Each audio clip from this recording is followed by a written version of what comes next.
3, 2, 1. Good evening and welcome to the Facility Usage Planning Subcommittee of the Brockton School Committee. Today is Thursday, December 12th. Time is 6:04. We are located at the George Romm Little Theater here at Brockton High, 470 Forest Ave. This meeting will be held and will be accessible to the public via Comcast Channel 8 and 107.1 HD version and online via this link, www.youtube.com/TheBrocktonChannels. I call this meeting to order, and first we will establish a quorum. Mr. Vega? Here. Ms. Oliver? Here. Mr. Gomes? Here. Ms. Azak? Here. Myself as the Vice Chair, Tony Rodriguez is present, and Mr. Sullivan and Mrs. Sullivan are absent of this meeting. First on the agenda, we will be discussion of potential vote on proposed access easement with the Brockton Boys and Girls Club at the Keith Field property. We do have a representative from the Boys and Girls Club, Mr. Helms, who will give the committee a presentation. Every member does have received a copy of their updated plans, and also in front of you there is the original RFP that was posted for this parcel. And Mr. Helms, the floor is yours. And the superintendent is present as well. My apologies. Thank you. Good evening, Mr. Vice Chair and committee members. My name is Derek Heim. I'm the president and CEO at Boys and Girls Club of Metro South, with a location at 233 Warren Avenue here in the city of Brockton. We have requested to appear in front of you tonight in regards to our project that we are proposing at the Keith Field location. I am aware that there are some new committee members since I last appeared in front of this committee, so if you'll indulge me, I'll try to get you up to speed in that process. Roughly in 2022, towards the end of 22, the school committee deemed a section of Keith Field as surplus. And I'm going to try to get us to that place first, and then we'll work our way back. And the purpose of this was the Boys and Girls Club was looking to expand its facilities. We currently have a 422 wait list to get into the Boys and Girls Club of Brockton. Of those, about 110 are from the Arnone School. We are busting at the seams. Our largest growing population is actually teens. And the idea behind this project was a public-private partnership to build a new 40,000 square foot facility to be located adjacent to the Boys and Girls Club that is currently there. But this field was gifted to the school committee several years ago by the Keith family for the purpose of recreational and athletic use. During 2022, the committee deemed a segment of the field to be surplus, which is sort of located at the front portion of this property here. The Boys and Girls Club currently sits here.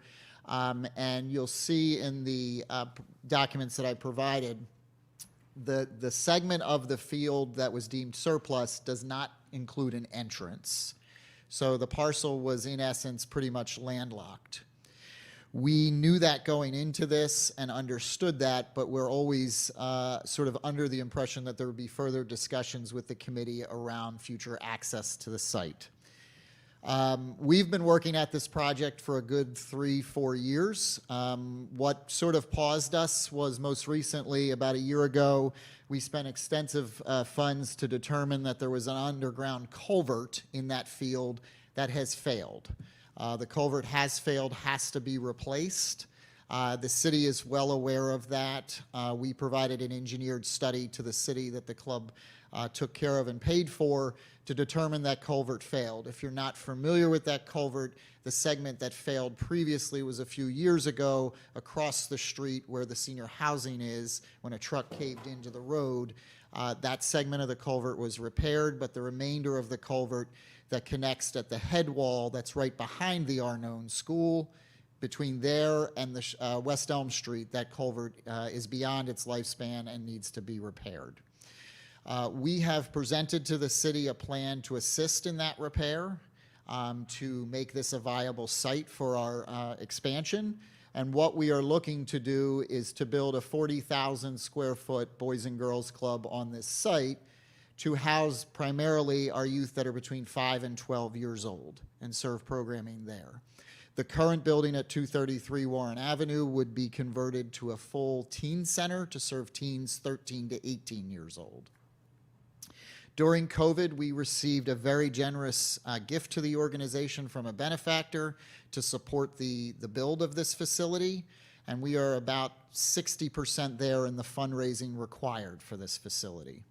It's an $18 million project, and we are confident that this would allow us to get our wait list way down, but also enhance the services that we're providing to the youth in the city. The struggle we're having, or the challenge and why I'm here tonight, is in order to access the site for utilities and traffic, we would need an easement. We appeared in front of the committee about a year and a half ago and presented a couple alternatives. We, at that time, under different administration, had asked us to look at alternative easement sites other than entering through the Eagle location, where you may know there are the two pillars where there are eagles, to the entrance of the Keith Field.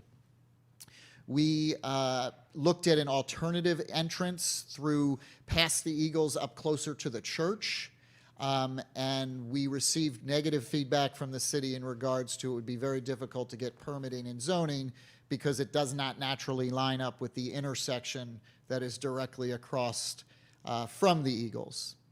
Under previous administrations, they asked us to look at an easement through the Arnone School parking lot. We did that. There was some committee members who liked that idea, other committee members who did not. So we never really got to a place where there was further discussion. Everything halted because of that underground culvert. So we have come up with a solution for the underground culvert and are working with the mayor and his administration on that.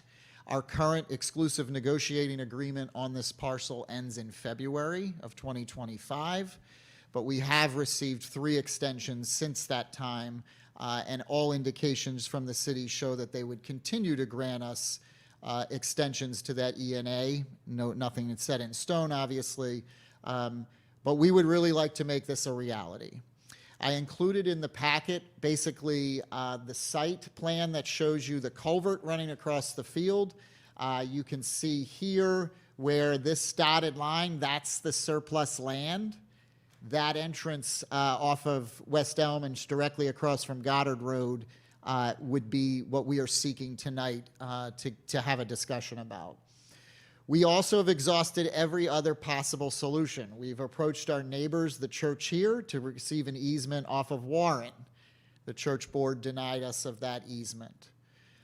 We all know Warren Avenue will be becoming two-way traffic very soon, and with the new public safety building, we weren't sure that that was even going to work in permitting and zoning either. So that's why we're here tonight. We don't see any other path forward other than the entrance through those eagles. So I did include plans of what the building obviously would look like inside, what we're trying to do with it, some elevations for you to see what it would look like, aerial view. This is our current building there. This would be the new building, and then the entrance. More aerial views.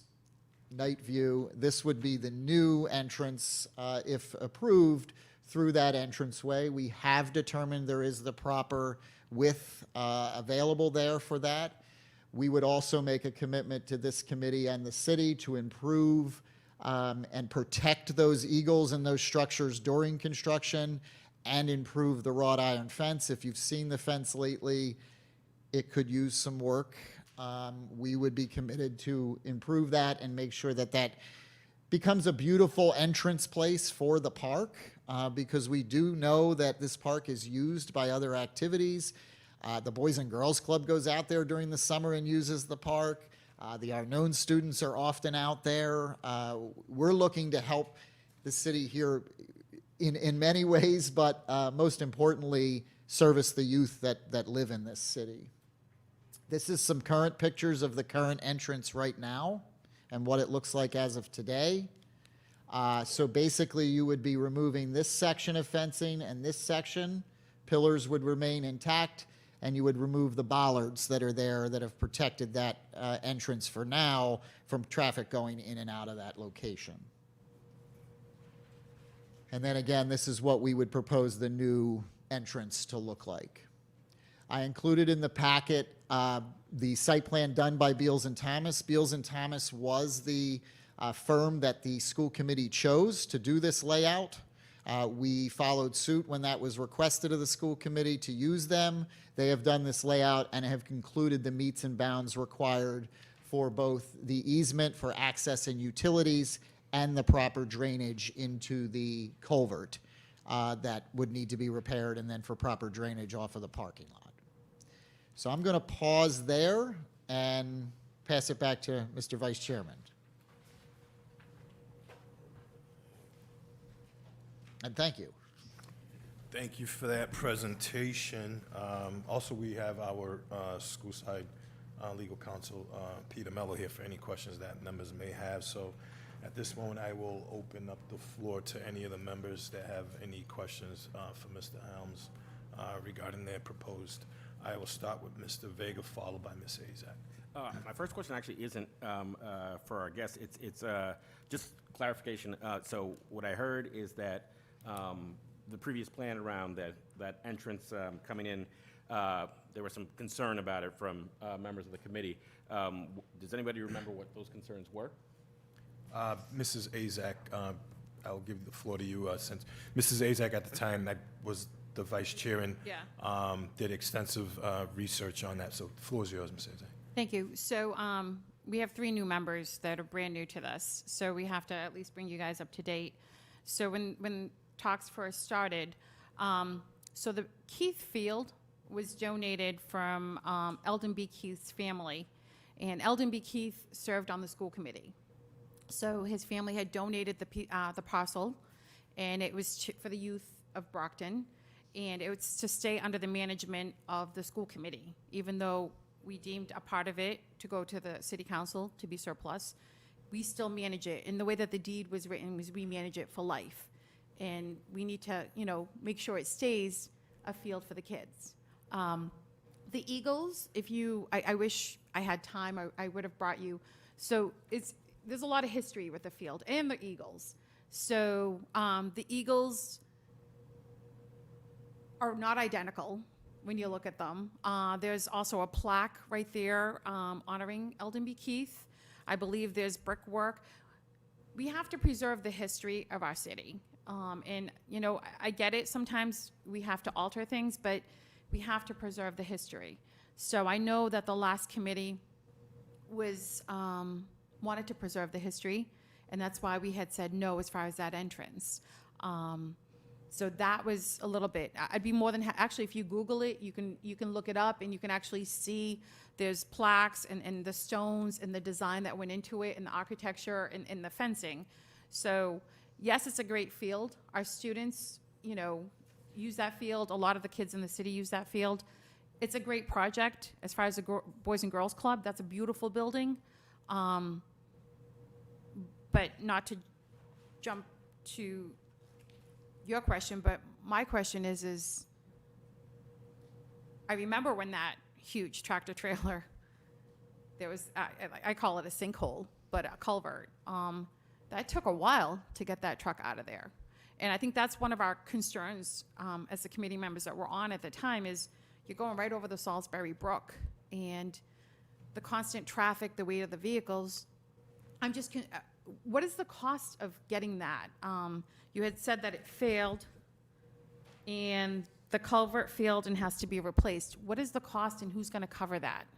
So the culvert doesn't run anywhere near the entrance that we're proposing. The culvert meets up with West Elm over here, cuts across here.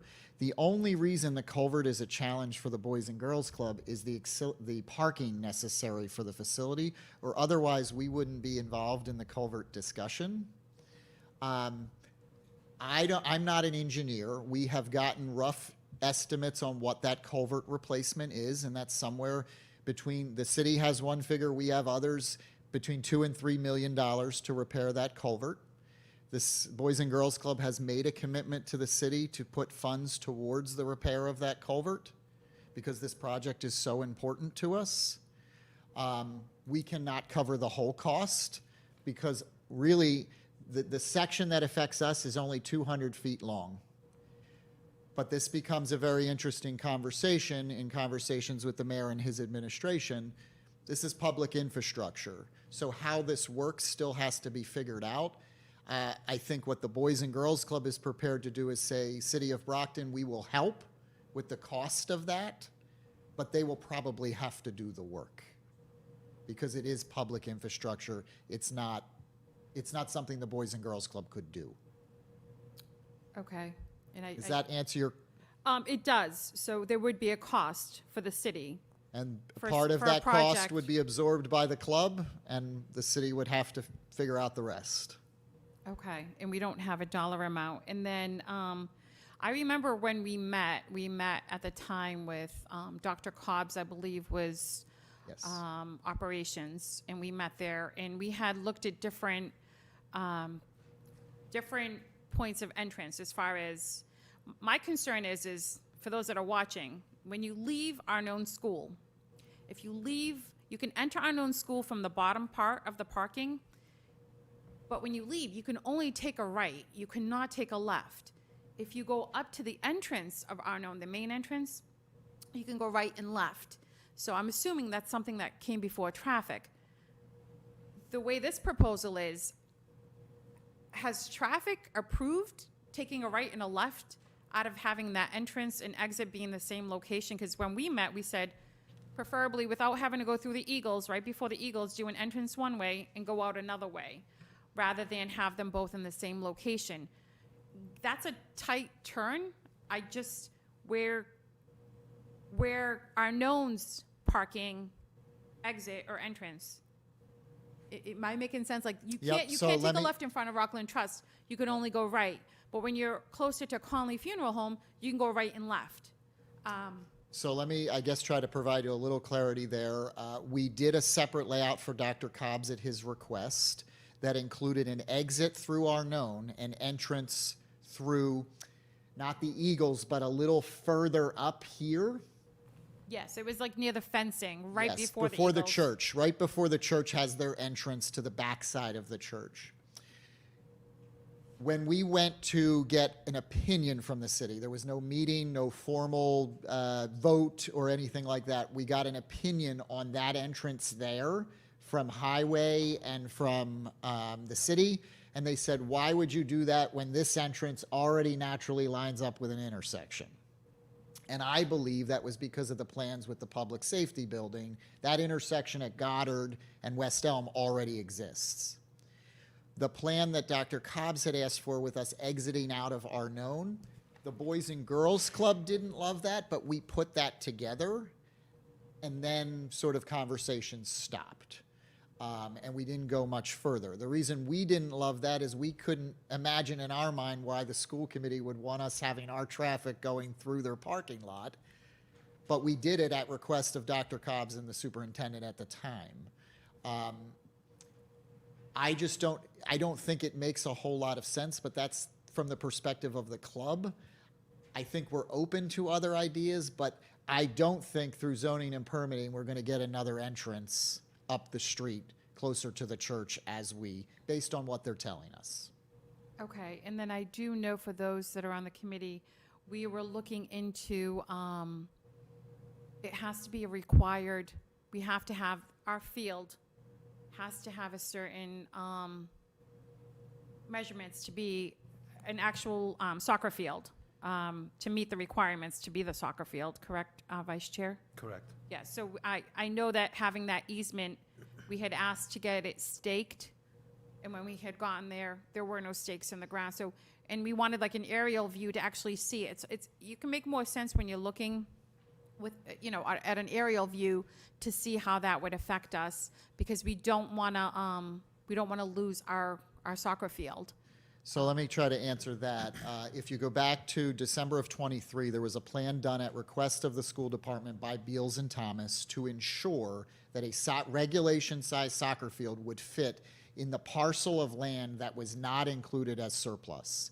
That plan still exists. The city has that I hope the school committee has that, because it was your plan that you requested and paid for, that field is regulation size, this here, and it does not it includes this little piece here, that triangle, but that's not where the field is going to sit. The soccer field would sit and sort of the rectangle here. It's just like this is not included in the field layout as well. Because we always knew you wanted a regulation soccer field, that was the goal, or we Yeah. thought that's what the goal was. So we understood that loud and clear, that we could not encroach those parameters to ensure that you could fit a regulation field in. Okay, thank you. Thank you. Back to you. I know you still had. Sorry, Mr. Vega. No, it's fine. So thank you for bringing us up to speed on this.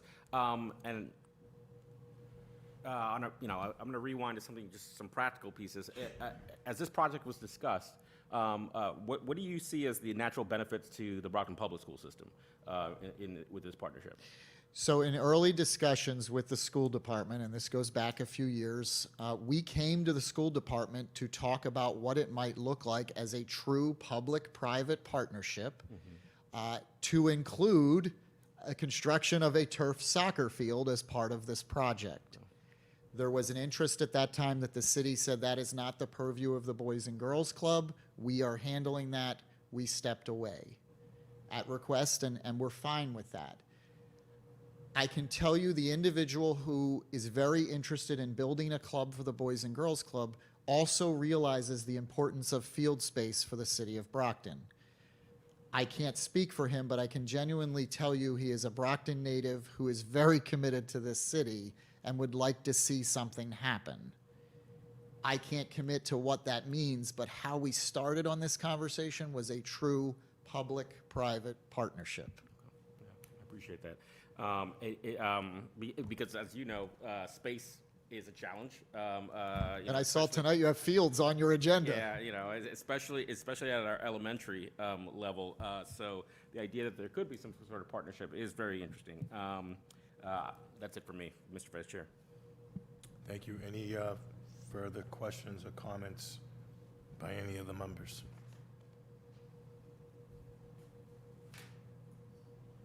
Seeing none. Just to a little bit point of information, with the layout of where the eagles are, it's symbolic how the bricks are actually laid out. I believe there's engravings. It's been a while in there that symbolizes a lot of history, with the military and with the family as well. So I was one of the ones that were very concerned about granting this access, because it's going to take away from all that, and it's my opinion only. It's a kind of a disservice that this was donated to the school committee to actually keep it for the kids. I'm not opposed to this project, but my concern is that easement access and what it means for us as well, and actually developing that land as well moving forward. So that's my concerns on that. So, Mrs. Oliver.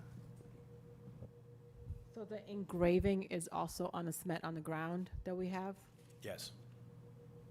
How are we going to make sure those are also preserved with those cement engraving on the ground?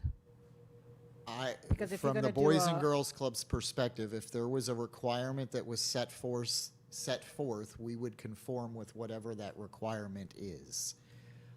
Not all of the bricks are engraved. I went there today to sort of look at everything again to make sure I had it all right in my mind. There are some. But I would also, I hope you would consider that we are trying to also improve this. We don't want to just tear it, that's not the intention here. We need to gain access to the site. We have tried every other possible scenario. At the request of the school committee, we've done all of that.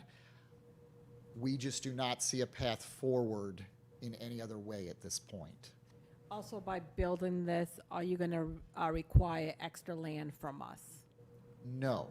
because all that is surplus, right, there's nothing else to be considered. You've only deemed a certain portion surplus. We can't, unless the city put out another RFP, there's nothing more we can request. Thank you.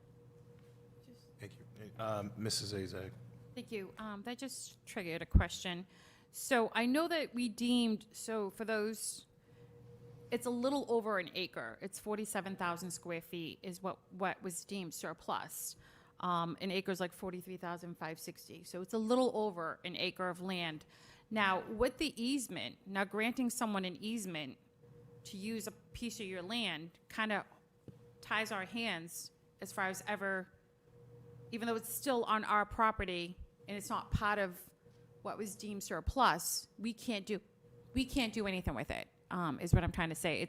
We're granting them an easement to use this. So how much, what is the actual easement number I know it's a sliver, but what is the actual square footage that you're looking for? Oh, I can't even read that. I know, you can't read this, but I don't know the exact square footage. I'm also not a lawyer, so all we're asking for is a right to pass and repass and bring utilities in from the street to the site. I still believe under an easement, you have a ton of protections under that easement. But I am not an attorney, so I'd look to an attorney to answer that I would, question. yeah, and I would also double check because I'm putting on my real estate hat, but I had a property where I had two homes that shared the same driveway, and one home granted the other home an easement, but technically under the homeowners, anything that, like, they had to take care of that part of the land. So how does that, first of all, I'd like to know, how does that fall into place as far as the size of the easement? I know it's a sliver, but I think it was larger than we expected it to be when we were at the property. So there's got to be, we have to have some kind of measurement for an easement, 100 feet this way, 50 Yeah, the feet legal this way. description is what I did send in your packet. There is a legal description, meets and bounds. But if you're asking me for exact square footage or acreage, I Yeah, would that- need to get you that number. Yeah, that would make sense to see, like, what is the actual, an easement can be, it could be a sizable sliver that you need to carve out to be able to use that. So even though we're granting the easement, it's going to be the Boys and Girls Club's responsibility to take care of that, plow that, take care of it, road maintenance, things like that. So We do have legal counsel here. we do, there's yeah. any If we could questions, figure I don't know out, I mean, just granting an easement blindsided, like just closed, you got to have an actual square footage, like certain amount of meets and bounds. You can't just, The meets and bounds are provided in your packet. where in the packet? They were the last, and I know you can't read this here, but these are the meets and bounds descriptions. So 20 feet south Pull it up. east, 55 feet southwest, 20 feet northwest, and then 55 feet northeast. And that's, oh, that's the drainage? Okay, well, it says meets and bounds. Access and utility easement would be the first page. Sorry about that. Yes. Now Yeah, that but I'm that's still reading a- the measurements, Yeah, that's still, it's, it's, I'm looking at 2,000 square feet. 2,000 square feet, more or less.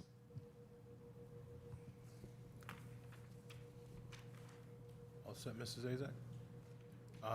Mr. Yeah, and I don't know if this is a question for I don't know who this, it might be for legal counsel. So I'm gonna, I'm always comfortable sharing my ignorance. When we talk about easements, right, are easements a fixed thing, or are they something that as we begin this agreement, or as we continue discussion, that we can say, here are the rules for this particular easement? We want Boys and Girls Club to take care of this thing or that thing.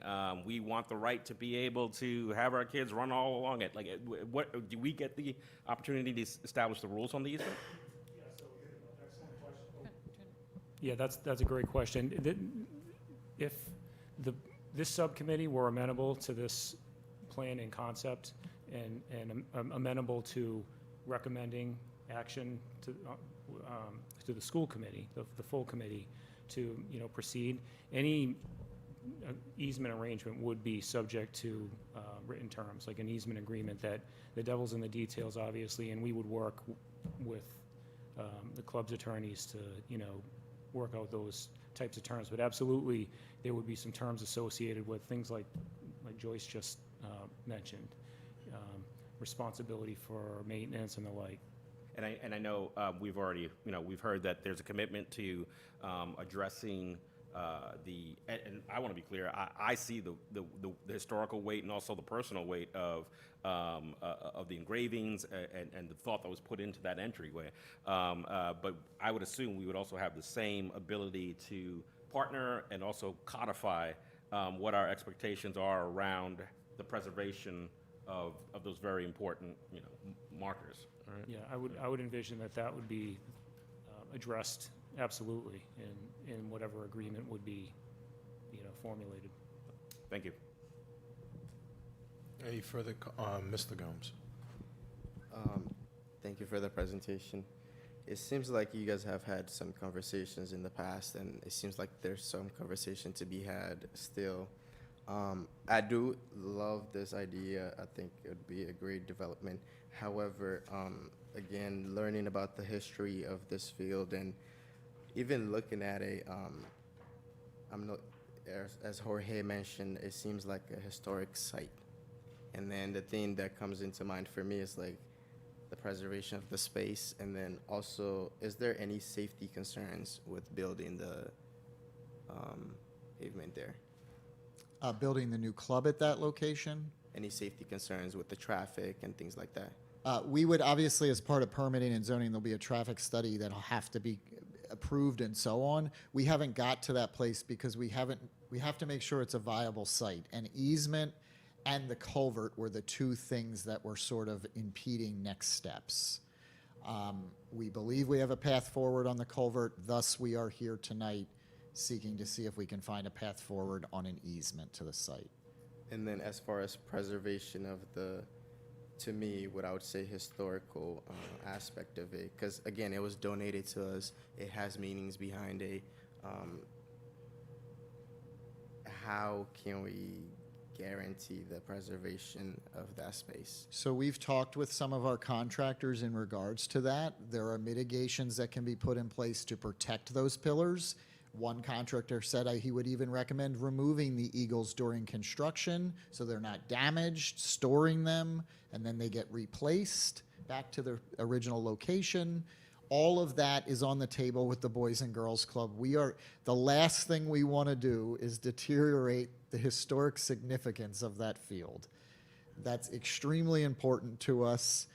You can be assured you have my commitment and the commitment of our 42 board of directors that would be there and in place. And you'd have protections through that easement and the negotiation to ensure that is included in that. Thank you. Awesome. Any questions, Mrs. Azak? Thank you. Back to the culvert. Actually, that's got me a little more concerned. I know you'd find a way to preserve the history, given our concern, and that's what a lot of the members brought up over the years, is the family gave it to us, and it's our responsibility to keep the history of their son, who served on the school committee for quite a few years when he passed away. The culvert and the cost of the culvert, bringing that on to the city is a concern for me. When we're talking in the millions, I would like to know a number on that. That's something like I just, as a committee member, especially what we just went through, when this first came up, we didn't have the financial issues that we have right now, and where we need to be extra cautious when it comes to funds and what things are going to cost us. We didn't have that when we first started talking. And this is a beautiful building. This would be wonderful. This is what our kids need. I'm not against the project. I want to see what is it going to cost. We just can't bring on more expenses to the city when we're struggling in other areas to be able to pay for things that we need. So if we can get a more definitive number as to what the culvert repair would cost. I know the Boys and Girls Club, you mentioned, is willing to take on some of that cost. But we're not talking like small money. We're talking about, this is a few million is what it's going to cost. I can't speak to the exact dollar amount. We met this week with Pat Hill and the mayor's office to discuss this project. We've put forth, the city did receive a grant to do some of the repair work of the culvert.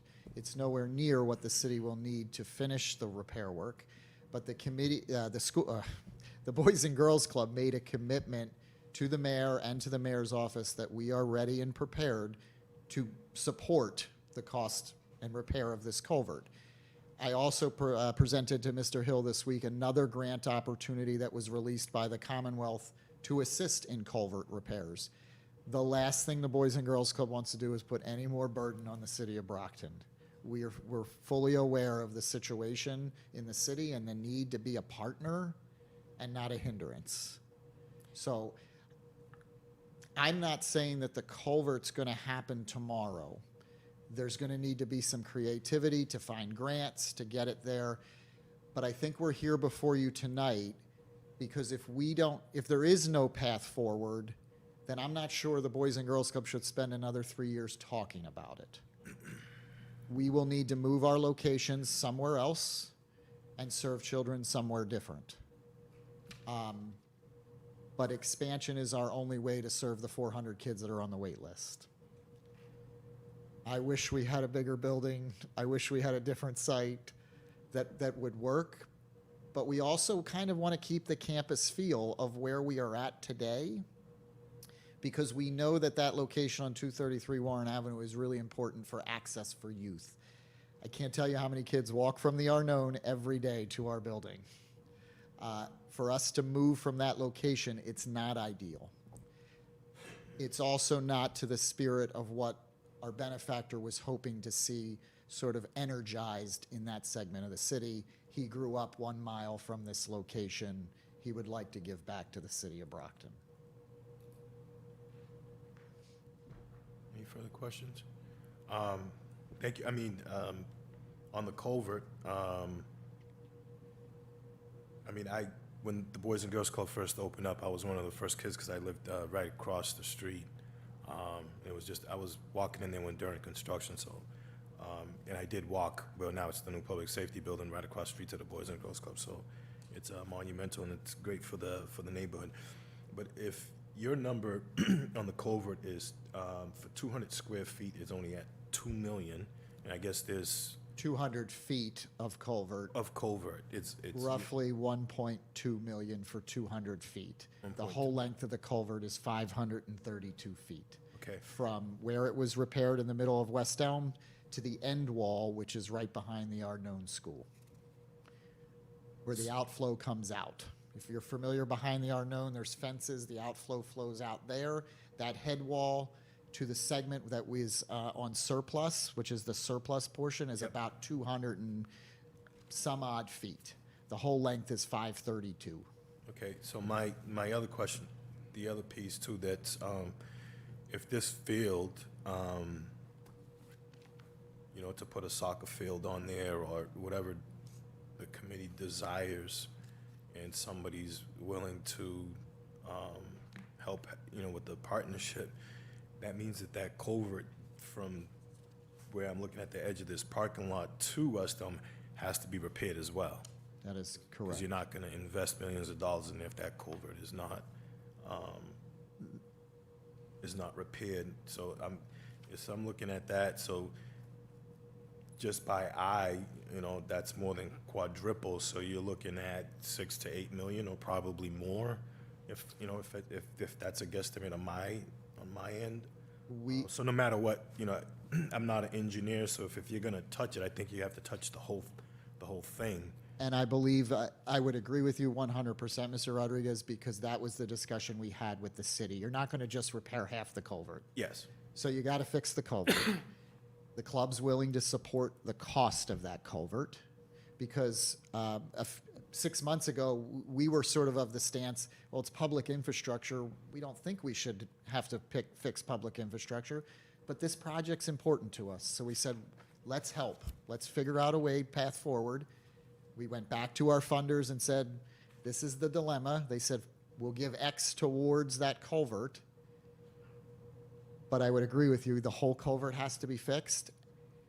What we presented to the city this week is there's no reason, and the way we understand culvert repairs work is you have to get DEP approval, Army Corps of Engineer approval. It takes time. It's only affecting us right now because it's under the parking. We have asked the city in the conversation this week if we were successful in discussions of an easement, could we work in parallel to repair the culvert when the city is ready? We'll just wait on our parking section for a little bit, but start the building. Because the trouble that we have as an organization is we have raised this money over the course of 4 years. In my line of work, funders don't wait forever. They'll go find another charity to give their money to. So I do have 5 funders right now who are looking at me and saying, is Brockton ready, or are we not going to do it here? No, I totally agree. It's just that that's news to me. It's just like, what is the actual cost? We had 7 contractors bid. We did our own bidding, and we do not have to conform to prevailing wage because we are a private organization. The cost that we got by all 7 for the entire 532 feet was less than $3 million. Pat Hill from the city believes, he said that it's on a meeting this week, that he believes it's doable at that number as well, if not less. I'm not an engineer. I don't install Neither am I. culverts So from West Elm to the bulkhead, to the outflow. Yes. You're saying They're using the idea of what culvert they were looking at was called a sleeved line culvert. Basically, they sleeve the culvert, they pump in concrete, reinforce it, and the culvert is back to its original structural stability, is the way I understand it. It's a far less invasive because you don't have to stop the water flow, far less invasive because you don't have to dig up the earth. The sleeve goes in the outflow and adjoins to the existing culvert. Interesting, very interesting. Like I want to see this this project through because it does assist our the community. And it's just showing that the Boys and Girls Club grows as well. So I just have, like I said, in the beginning when these talks started a few years ago, the easement access through those pillars, I have a lot of concerns with because obviously they're going to be ripping it up. They're going to be putting in lines and drainage or whatever so forth, and it's going to get disturbed, and I'm not comfortable with that. So any other further questions by any members? Mr. Vega?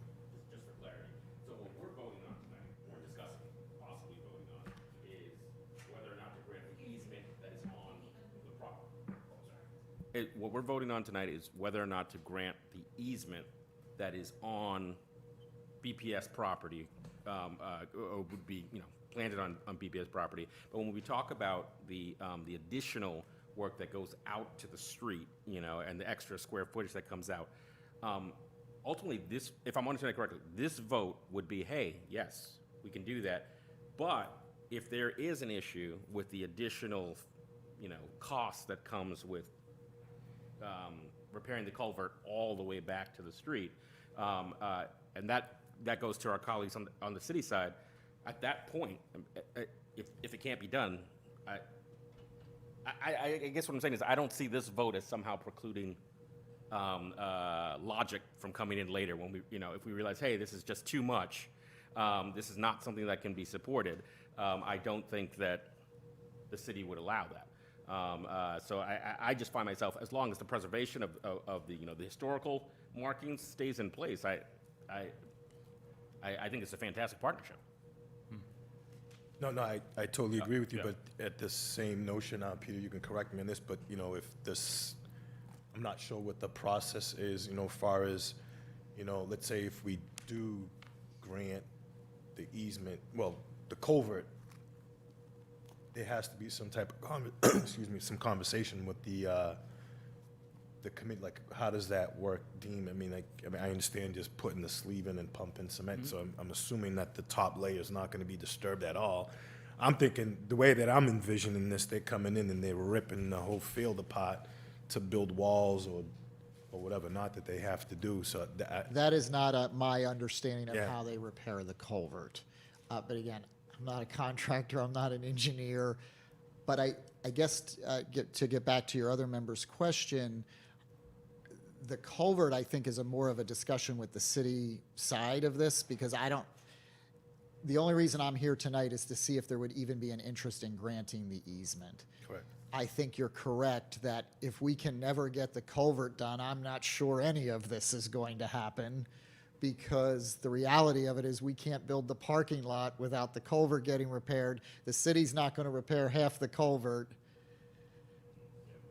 We're trying to get through some hurdles here to figure out the path forward, or ask our funder to go to another one of our cities and invest there, or see if there's an alternative site in Brockton, which we have talked at length about. I will be completely transparent with you there. But our funder has been very adamant that he would like to preserve the area in which he grew up in Brockton. That is his motive. Thank you, He would And- like to and- put his mother's name on the building. thank you. And, Any, oh, Tony, just to be clear, procedurally, because this is a subcommittee, what you would be voting on is to make a recommendation to the full committee, not to be hyper-technical, but I think that to your earlier question, any vote would be, or should be, ultimately even by the full committee, should be subject to agreement on terms acceptable to the full committee and council. So, like I said, the devil's in the details. There are a lot of terms, provided the committee's amenable to the concept of it, there are terms to be agreed upon. thank you on that. Just, in my knowledge, unless if there's some grants out there, or I don't see, I mean, I don't know down the line of how the city can actually pay for this extensive repair of a culvert in the millions of dollars. I mean, it's just an estimate, so I really don't, nothing against Boys and Girls Club, how this is gonna be supported. I truly don't see our colleagues on the other side investing, where we are financially, money to do a culvert. I mean, that's gonna be put on the bricks, and that will kind of hamper some things. But, obviously, we're here for the, for the easement access, and I'll leave it up to the members, and if you have any final thoughts, or where do you guys want to go with this issue as far as granting an easement? Mrs. Azak? It's a great project. It really is. Beautiful building. I'm sure the benefactor, our city needs something like this. But sadly, going into this without actual factual numbers and putting more cost on our city, we need numbers. I can't vote on something without, I see the culvert never came up until now. This is new to me. I know we talked about the Salisbury Brook and my concerns with the Salisbury Brook and having traffic going over there and going over it. That was a main concern years ago, and now the culvert. That is the Salisbury Brook that runs through Yeah, the no, now we didn't realize it was gonna be millions of dollars to repair it. Again, this is a field that's used by many of our families, our students, different programs that we have. So I also want to know is, what is the process? Are we not going to have access to this field while, if approved, the culvert's being repaired? And how long is that going to be? Because we're short on our fields when it comes to renting out the fields for the different programs. So there's a lot of unanswered questions. Maybe if you can get us some of that information. Again, bringing on more expense to the city. I already hear it all the time. The school committee is draining us. Now we're gonna cost them millions of dollars on something that they deem surplus. And it's like, here you go, we're costing you money again. So that's why we're being extra cautious. This is news to me as far as the cost of the repair of the culvert. But I'd like to get more info on how did they go about repairing the culvert? what's involved, what is the downtime, will we have access to the field? You know, and I'll be honest, I know preserving the entrance is huge. It's been like that for over 100 years. And there's, and for those of you that haven't seen it, there's a plaque there. It's a piece of our history. The Keith family has a huge history with the city of Brockton. But look at the news the past 2 weeks. I have no clue what's been going on. You got cars flipping over, cars going into houses. I can see them smashing into that. It's not a wide entrance to have it a two-way traffic. And I think that's why many of us were like, you can go right before those two pillars, right before the two eagles. Do the entrance that way. But those were my two concerns, is maybe relocating the entrance, getting more info on the easement. Will we still have a conforming soccer field with that easement? That's 2,000 square feet. What is the actual square footage to have the conforming soccer field? And then the cost of the culvert, having that repaired. I know when that tractor trailer, that sinkhole, it took them a while to get that tractor trailer out of there. And I know they closed that part of West Elm Street for a while.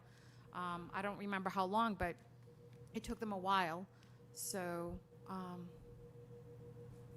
if you could get us that info, I mean, that's where my vote would be, to be able to have more information, to be able to support something like this. So I guess if I'm hearing you right, I will request the city to come in and present on the culvert. We can't answer those questions. Those would be questions the city of Brockton would need to answer. Because again, it is public infrastructure. It's very difficult for the Boys and Girls Club to repair and replace public infrastructure. So our commitment to it is a check.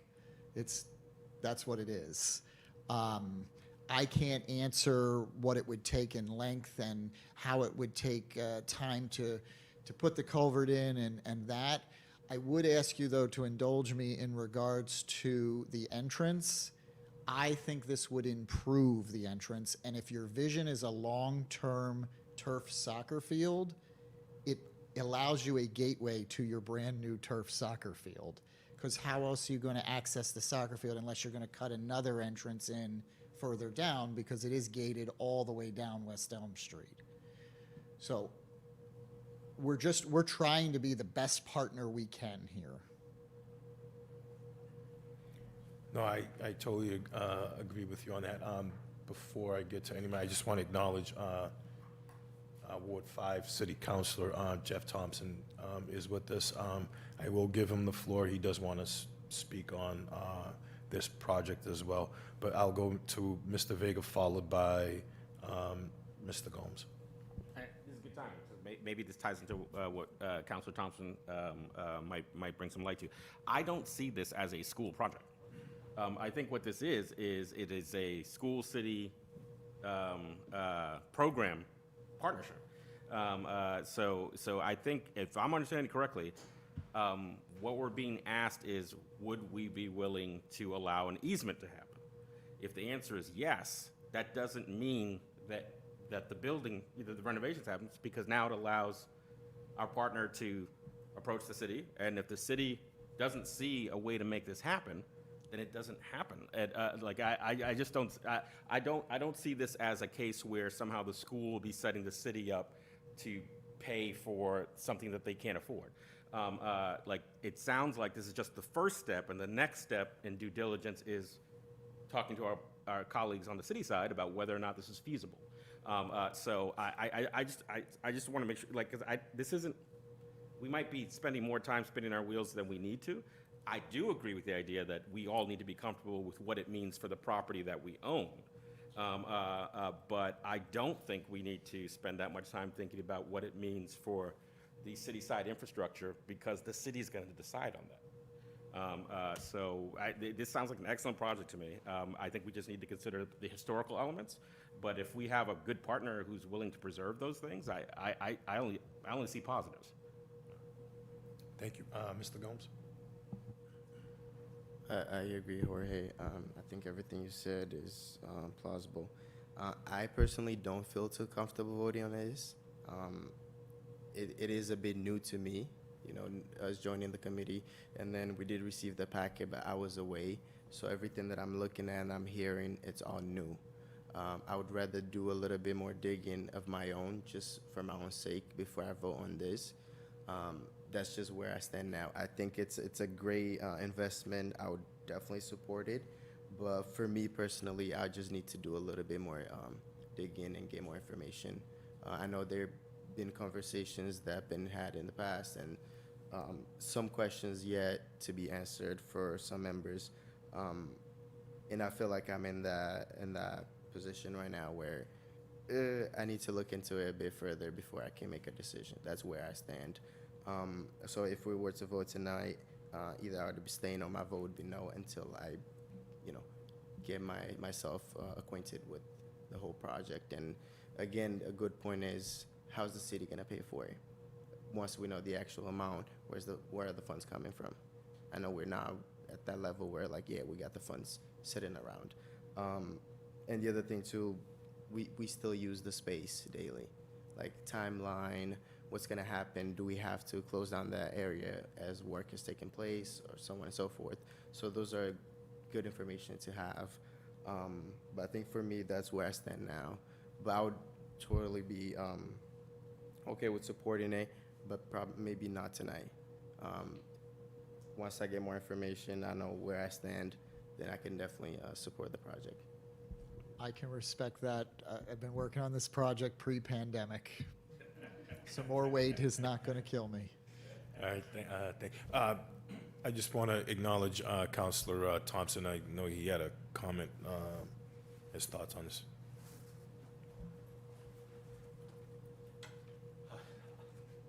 Good evening, members of the school committee. Jeff Thompson, Ward 5, Brockton City Councilor. Earlier, I just came in. I was over at Traffic Commission meeting, so I kind of came into this mid-discussion, so I don't know what was said before me coming before the podium. But I just want to allay the concerns of the school committee that this would be some sort of burden that the school committee is placing upon the city. The city council voted on this matter 2020, around 2020, where in conjunction with the school committee, when you made certain properties surplus on that parcel of land, we then, as a city council, approved, basically putting out an RFP for the land, and the Boys and Girls Club were the winning bid on that. And so we've, this matter's already kind of made its way through the city. It was voted on by the city council unanimously to put out an RFP and then engage in a ENA, an exclusive negotiating agreement, with the Boys and Girls Club to develop this facility. I believe we even moved beyond that. Are we in a MOA or no? Okay. So we're still in that ENA stage. This has been an ongoing discussion. Both sides are really trying to figure out how to make this project work. We believe it's a great facility in the, inside the city of Brockton. I believe the Boys and Girls Club right now service, around 500 children in the city of Brockton. Majority of those children being Ward 5 residents. And so I was the sponsor of the order to enter into this agreement. And so now, through due diligence, after we entered into this agreement, there was surveys done and then inspection of the culvert underneath this property. During those inspections, we found that that culvert was, not in the best condition, let's say. The matter went through engineering. I think it was both looked at by the Boys and Girls Club through some of their engineers and again through the city and our engineers. And we luckily were able to make the determination that we can repair this without a full knockdown, repair. It's going to be, I believe, a type of sealing of the walls. I did speak with Pat Hill about this matter. He believes it can be done. I think couple $1 million was the number that they kind of threw around, and you ask about how we're going to pay for it. So right now, the city of Brockton has, where we used to have a small surcharge for all Brockton residents, about $6 for our stormwater stormwater management systems. This culvert is, under our stormwater system. And so that program has taken a certain time out. There were some bugs in the program. We're we kind of are addressing the stormwater issue in a different way now with the commission. And so all members of that commission have now finally been appointed, and that we expect soon at the turn of the year really to get the commission moving so that they can develop a policy that then would provide funding for our stormwater system. And so this culvert, any payment to do the sealing would come from our stormwater account. And so I expect, this is monies that we're already foreseeing gathering. This is an issue that we got to repair regardless. That field is currently occupied by our students and playing on that field. It's really not going to be an issue. I don't believe it's going to be like a shutting down of the field, because right now it's about the weight. And right now, no cars really drive on this field. But if we were to develop a building with a parking lot and cars driving on it, then it's going to, it'll be more weight on top. And so that's why the culvert needs to be strengthened so it can take this weight. So at this point, without that type of weight on the surface, and it's just kids running around playing, I don't foresee us having to shut down the use of the field while this matter is being repaired. From my understanding, it's we've already kind of spoken with the contractor. It's not a really engaging, detailed repair. It's a machine basically that runs the length of the culvert and does whatever the machine does, but it's can be done relatively quickly and cost effective. So please don't let your decision hinge upon cost.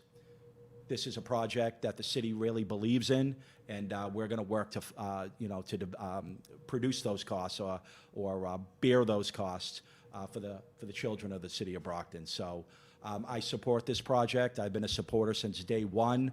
I don't know if a map was shown about where the entrance and the eagles and all of that. But as Derek said, there's really only a limited area in which you can drive onto this property from West Elm. I think the Eagles is probably, or that entrance is probably the best entrance, and we can invest in that entrance and make it something really special. And so, please, I support this project. Please, Council Committee Member Claudio Gomes, take the time you need to, do your study. I'd be happy to meet with you. Maybe we can get the DPW commissioner in front of you who can, give a better explanation as to the engineering, the costs, how we're going to pay for it. But these are ongoing discussions within the city of Brockton, and I believe we can get this done. And so I appreciate your time, and if you have any questions, I'd be happy to answer them. Thank you, Counselor. Any members? Mr. Vega. Not a question so much as a comment. I just want to thank you for coming, Council. Oh, yeah, of course. I think, there's been a lot of discussion about the partnerships or lack of partnership that exists between the city and the school committee. I think having you come out here is fantastic. It helps allay some of the questions, concerns that we've had here as the committee. It also demonstrates a real partnership. So I just really appreciate you being here to speak on behalf of Ward 5. Thank you, Mr. Vega. Thank you. Ms. Oliver? Thank you. I think that cleared a lot of questions that I had, especially about the cost and how we will work with the field. I had one question regarding how many parking spots was going to be built, especially for us to be able to use off hours, especially when we have to use the fields for our activities. Sure. So the parking lot allotment and the parking spots are determined by the size of the building and the occupancy. So that will be determined through permitting. What you see on the plan, I believe, let me go back to the beginning here for you. Somewhere it notes how many parking spots there is, right up here. I can't see that from here, but does that say 62 at the top left corner? 62 parking spaces in the very top left corner? Yeah. Yes. Okay, thank you. So 62 spaces that have been determined by the layout and by our engineers, and our engineers are Beals and Thomas. We're using the same engineers that the school department has used on this parcel. To answer your question about use of the space, so if you're not aware, this parking lot right here is owned by the church. We don't own a parking lot today. We borrow from the church, and we've had a wonderful long-term lease agreement for $1 a year that we work with the church, and we share the parking lot. We also take on the burden of caring for the parking lot in conjunction with the church. To answer your question, the Boys and Girls Club primarily operates Monday through Friday. Our operations are from 2 o'clock in the afternoon to roughly 8 o'clock at night. We will see most of the traffic in this parking lot between the hours of 4 and 6 when parents are picking up their kids. Our teens will stay in this building. They don't drive. They walk to us. So we don't need a parking lot for them. But we do need a parking lot for parents. To answer your question around shared use, I think the Boys and Girls Club would be amenable to helping the city if there was needs for parking here. But the nice thing about this site is also the beautiful Arnone parking lot, that you have a lot of space that is right there as well. I can tell you this church has already approached the Boys and Girls Club and said, well, if this is approved, we're going to be expecting to use your lot on Sundays for our service, because for all these years, you've used our lot. So we're already preparing for those kinds of partnerships. And what we do best at the Boys and Girls Club is partnerships. We just, I shared this with the superintendent this week, $1 million grant from Boston Children's Hospital. We are partnering with BPS on that grant. So Thank you. This is what we do. Thank you. Thank you. Any further questions? So what is the will of the subcommittee regarding the proposed access easement for the Boys and Girls Club for the Keith Field?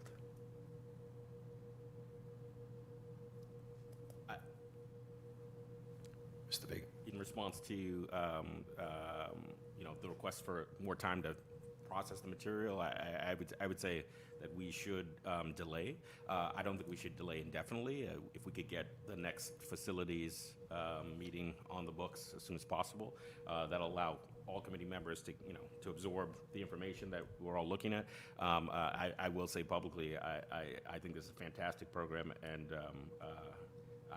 it's my hope that we pass this on to the full committee for vote. I could entertain a motion. Motion to move it to the next facility meeting next week, if possible. Postpone. Motion is made by Mrs. Oliver to postpone this matter to our next facility subcommittee meeting. Second. Second by Mr. Vega. Show of hands. Unanimous, so this matter will be postponed to our next scheduled facilities meetings, which will be after the first of the year, once the committee convenes for an organizational meeting, and then we'll move that forward. So we'll move that. So thank you for your Understood. presentation. Thank you. In the meantime, members will have the opportunity to do some more research and work with council and work with our partners on the city council as far as questions, and bring in the engineers and Mr. Hill that can answer some of these questions and see what the actual cost is to the city for this. So I thank you. And like I said, I want to see this project move forward. I was one of the original kids in the Boys and Girls Club. So thank you, Mr. Helms. Thank you very much. Next, we will have facilities update by Director of Operations, Ken Thompson, who will give us an update on our warehouse surplus items, grounds and general scoop maintenance district-wide. Thank you. Mr. Thompson. Good evening. Good evening. So I'll start by talking about Perkins Ave warehouse that we're in the process of vacating. And what we're trying to do is bring down our inventory to the smallest amount. And once we do that, I'll then come before you and basically ask to declare whatever is left to be surplus. So right now, our biggest challenge is our student desks that we have over there. Right now, we have approximately 800, all of which were purchased during COVID. because as everybody knows, we had the 6-foot requirement, so not only elementaries, but our middle and high school had to have that 6-foot requirement, so everybody had a desk rather than the 2x5 tables that they all use. Once COVID was over, they went back to the 2x5 tables. We took back all of those desks and put them in storage. The elementary schools all had basically new desks as well, so the desks we have are not much better than or any newer than what they have now. I think twice we've gone out with a broadcast to principals. Do you want them? Do you need them? Whatever. And it was a minimal response. What we're going to do is take a portion of these desks and drop them off to each school as inventory. Maybe it's a dozen, maybe it's 1,500. But at the end of the day, we're still going to end up with probably 500, 550, maybe 600 desks that we have no use for. The other things that are there, we've got some tables, we've got some whiteboards on wheels, but minimal amount. We have milk crates, and that was another COVID idea about going outside to eat, and kids were going to put their meals in the milk crates, go outside, sit down, and use those. We have some PPE, which, as of today, the superintendent, in meeting with the city is going to accept some of this PPE and keep it in storage over at the War Memorial. I talked to Pat Hill at the DPW. We have about 65 cases of Tyvek suits, again, from the COVID era. They use that to a certain extent, so that'll go with it as well. We have clear backpacks, about 88 cases, so probably 1,000 clear backpacks. I believe at the time we purchased 5,000 of them, so I think. Right, so that's- whether, I don't know where some, but that, maybe it's a little more than that, but I don't think we have that many. And that was earmarked for the high school, again, and they were going to be used when there was issues with kids in their backpacks and whatever. They were clear, so have no use for them now, to the best of my knowledge, so that would probably be a surplus item. We have about 600 analog wall clocks, and that was going to replace all of the old wall clocks that we have, but since then, we went to that Ever Alert, and you've seen them, I think, at the high school and 2 or 3 other schools. So that rendered those wall clocks obsolete. So again, those are going to be surplus. So I'll bring that back to you, probably, I'm thinking the end of January. That's our target to get out of that building. We're paying, I believe, a little over $10,000 a month to rent the facility that we're in right now. So that's going to be a significant savings once we get out of there. So that's kind of the overview. IT and has probably a couple of pallets, so we've got the bulk of it. The fire department have 4 units over there that they'll take out of there. But other than that, that's kind of where we are with it now, but we're eyeing the end of January to be out of there, or at least to come to you with that surplus roster and then decide whether you donate it, look to sell it, or whatever the committee deems appropriate. So that basically is the Perkins Ave warehouse. A couple of other things while we're talking. We've been working on facility rental and trying to update that and bring that up to more of an appropriate format. And the language and everything has been discussed and I think agreed to, and I think you've voted on some of it yourself. So what we're in the process now of doing is determining the new costs for rentals, for the buildings, for the gyms, for the grounds, for parking lots at this point in time. There's been discussion about parking lots. And what we're going to do is try and set up 2 different structures for rentals. One would be for Brockton groups, one would be for outside groups. Again, we've gotten away from, we just can't give out property and without a rental fee. But we want to take care of our own. We want to take care of our Brockton groups. So we're going to give them a rate that is less than the outside rates. And that's being worked on, and that should happen, I'm hoping, in the next month or so. Facilities, I mean, we've got a workload that's ongoing. We do work orders every day. We've got some projects going on. We've got ceiling replacement around the district. We've done a lot of painting at the high school. This principal had asked about refreshing the common areas, and we've done a ton of that work up to this point in time. We've got working with Chartwells. They're going to put a new line over the Christmas vacation at North. Our electricians will work with them on that. So it's ongoing, it's every day, it's planned things, but then it's the day-to-day stuff that comes up that we don't anticipate, and we deal with that. So, I mean, we're lucky to have a good group of people that we have, and we're dealing with it every day. I don't know what else, you may have questions for me, as far as what else. We're also working, or thinking of it, at the Huntington School. We're upgrading the gym. That was something we'd not done during our summer vacation. It's a major project, but we've been working on that regularly. So again, I don't know if you have any other questions for me. All right, thank you, Mr. I'll open up the floor. Mr. Gomes, followed by Ms. Azak. Thank you. Quick question. For the items that we still have over there, what are the conditions? Conditions of? Are they like in good condition? Oh, yeah, everything is in good condition. There's nothing that, I wouldn't either use ourselves or be comfortable donating or whatever. So, yeah, they're all, it's in a building, it's there's no problems with them at all. And are those things that we project maybe later on we might need or might be able to use, or would we be okay if we donated those? Well, I think we'll be okay, and it's a two-part answer. One is we have no place for them, so that's why we're going to have to declare them surplus, because we're moving out, and by moving out, we're saving over $10,000 per month. So if we had to turn around and purchase something, we'd have more than enough funding or available funding to do that. Okay, thank you. Thank you. Mrs. Azak. Thank you, Mr. Thompson. So we used to pre-buy a few years back. We'd always pre-buy. But when I look at getting things out of Perkins, it's costing us money even though this was part of the pandemic and we bought a lot of stuff like the desks and the crates and things like that. It's just moving forward when it comes to pre-buying.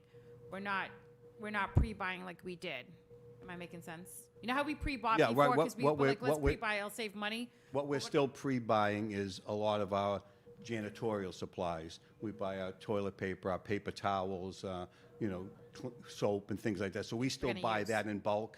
But what we've done, because of the size of the Foster Street facility, we spread it out over the course of the fiscal year. So we take it in every 3 months rather than bringing it all in at once, because it's 1,500 cases or 2,000 cases. So we do pre-buy and we get a better price for it, but we spread it out over the year so we can accommodate it.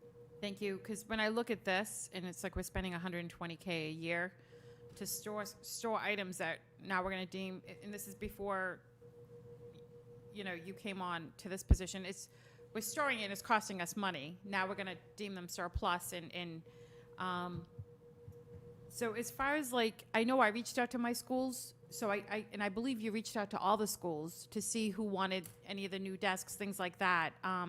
So all the schools have the new desks. We can move forward and just put those out there right now, correct? That's correct. Okay, because I know a lot of the schools have a lot of the newer desks, newer chairs, things like that. As far as the backpacks, I mean, where are we going to store all this stuff once we get them out of Perkins? Where are we going to put them? Will they go into containers? Well, the intent is once we get to that point and declare it surplus, I'm assuming you're either going to donate it and I say sell it, but I can't imagine who's going to buy it. But I think that's the consent that you're going to donate it. So as far as donating, can we have, I don't know how this works. I mean, can we have organizations reach out to us? Make it fair to everybody? Organizations that could use these? I'd rather have it go to City of Brockton if we have daycares, if we have things these are brand new items, but they would have to pick them up themselves. We don't deliver them and we don't pack them. They would have to pick up the items themselves because our facilities guys are busy enough that I can't have you packing them up and shipping them out. If it was a local whatever and it got it out of the Perkins Ave warehouse, we would work with them to try and get it to them if we could. Okay. So how does that work? I know we have Attorney Mello. How does that work with the surplus? Do we have to vote them? vote it as surplus and then give permission to donate them. I don't think we've run into that before on the committee. I've never run into that as far as deeming anything surplus, and what's the process for us to go through that, and how do we open that up to the community? We have a lot of daycares, we have a lot, our libraries, I mean, a lot of places could use the brand-new desks, chairs, maybe the daycares, the clear backpacks for some of the kids. How do we go about that? Yeah, I'm personally not, obviously could provide you with written guidance on it. I'm not typically involved in that sort of, the minutia of the sale of surplus supplies. We do procurement, building-based procurement all the time. But offhand, I don't know what all the particular procedures associated with that process are. I think it is a vote, and depending on the value of the goods, some sort of sale process, but could definitely get back to you on that. So we would have to vote as a subcommittee to move to the committee of a whole to deem it surplus, so we can, because we have till the end of January. We really don't have time We're to, not voting on it today.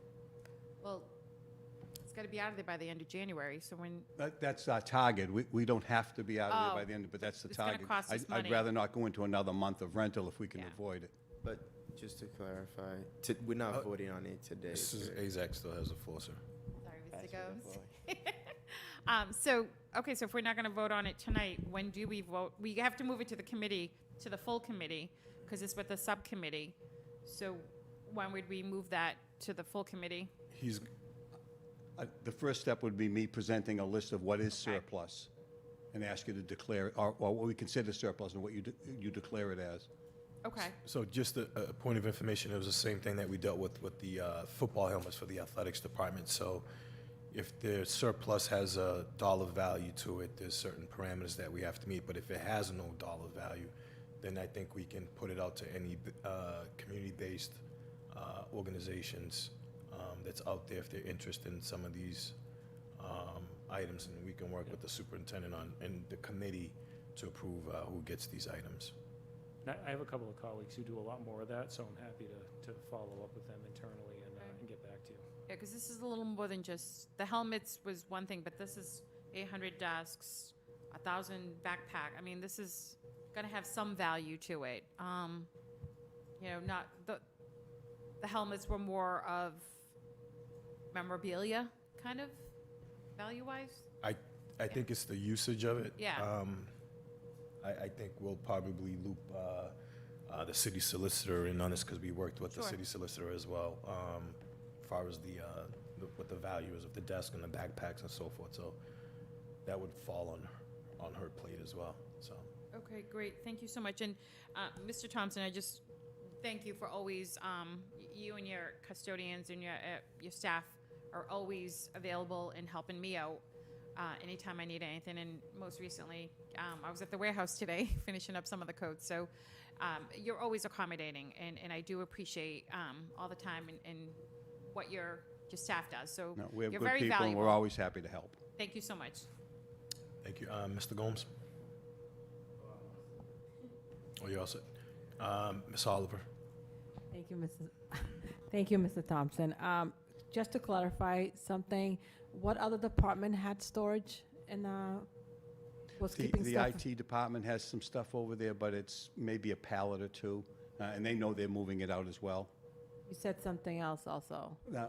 Our radio people had some stuff over there, but that was maybe a half a dozen boxes. We're the bulk of it there ourselves. Okay. I'm glad that finally we can get rid of that $10,000 a month and get rid of some of the stuff that we're not using. So that's 600 clocks. So basically, they were supposed to go up, but they were never put up, right? Right. And they're useless Right, now. they were going up at one point in time, but some were installed, but before that happened, the Ever Alert project became a reality, so those clocks were just put aside. Do we know how much we had paid for them? That's going to be a lot to don't know. even I donate or believe- even, I could find out, I believe we bought them through WB Mason, so we do have a record of what they cost. thank you. Thank you. Mr. Vega? Mr. Thompson, I haven't seen you in several months. We just haven't crossed paths. I just want to start off by saying congratulations. Now you're in the big chair. And so, and I got to say, even though our time was very limited prior to that decision, I was very excited to hear that. In the Appreciate short it. Thank time you. that we've interacted, you've just been the guy who's there. Whatever's needed to get done, you and your team have been there, and it's obvious. So I want to congratulate you and thank you for the work you've done. So I know it's only been a couple of months, but knowing that you have a longer view, given your experience with the school system, like what are you seeing as some of the most pressing challenges or immediate challenges in terms of facilities for BPS right now? Well, again, I always start by saying, we have old buildings. So, infrastructure repairs, capital improvements, those are the big ticket items. And I understand financing, I understand the budgets, I understand what's going on in the city. But long-term, short-term, that would be our goal, to see some capital improvement money to reinvest. And not anything showy or gaudy or whatever. This is boiler repairs, this is, the nuts and bolts of what makes up our buildings. So, I mean, that would be my number one concern and my number one wish if I had a wish list. Well, congratulations again, and I'm glad that we have you on board. Appreciate it, thank you. Thank you. Any further comments or questions by the members? Mr. Thompson? On the capital improvement plan, how often does that get updated, or when do we actually put that together, and like, what does the team look like that actually designs this capital But, improvement plan? Up until this point, it pretty much came out of the finance department and the superintendent's office. We have copies of it. We contributed some of the information to it, but it was formalized and memorialized, I guess, with the finance department, in conjunction with the superintendent. So how far back does that go? Like, was it, when was it actually, ink hit the paper, like, we have to replace this boiler, we have to do this, so it's a long laundry list, or is it a short list? Or? No, it's a laundry list. Again, given the amount of buildings we have and the condition they're in, it's a laundry list. Okay, So a list of all, we've got schools that have one boiler, and that's a concern. If that one boiler goes down, we have no heat in the building. And again, I repeat myself, the facility staff that we have, the mechanics, the custodians or whatever, the work they do is phenomenal.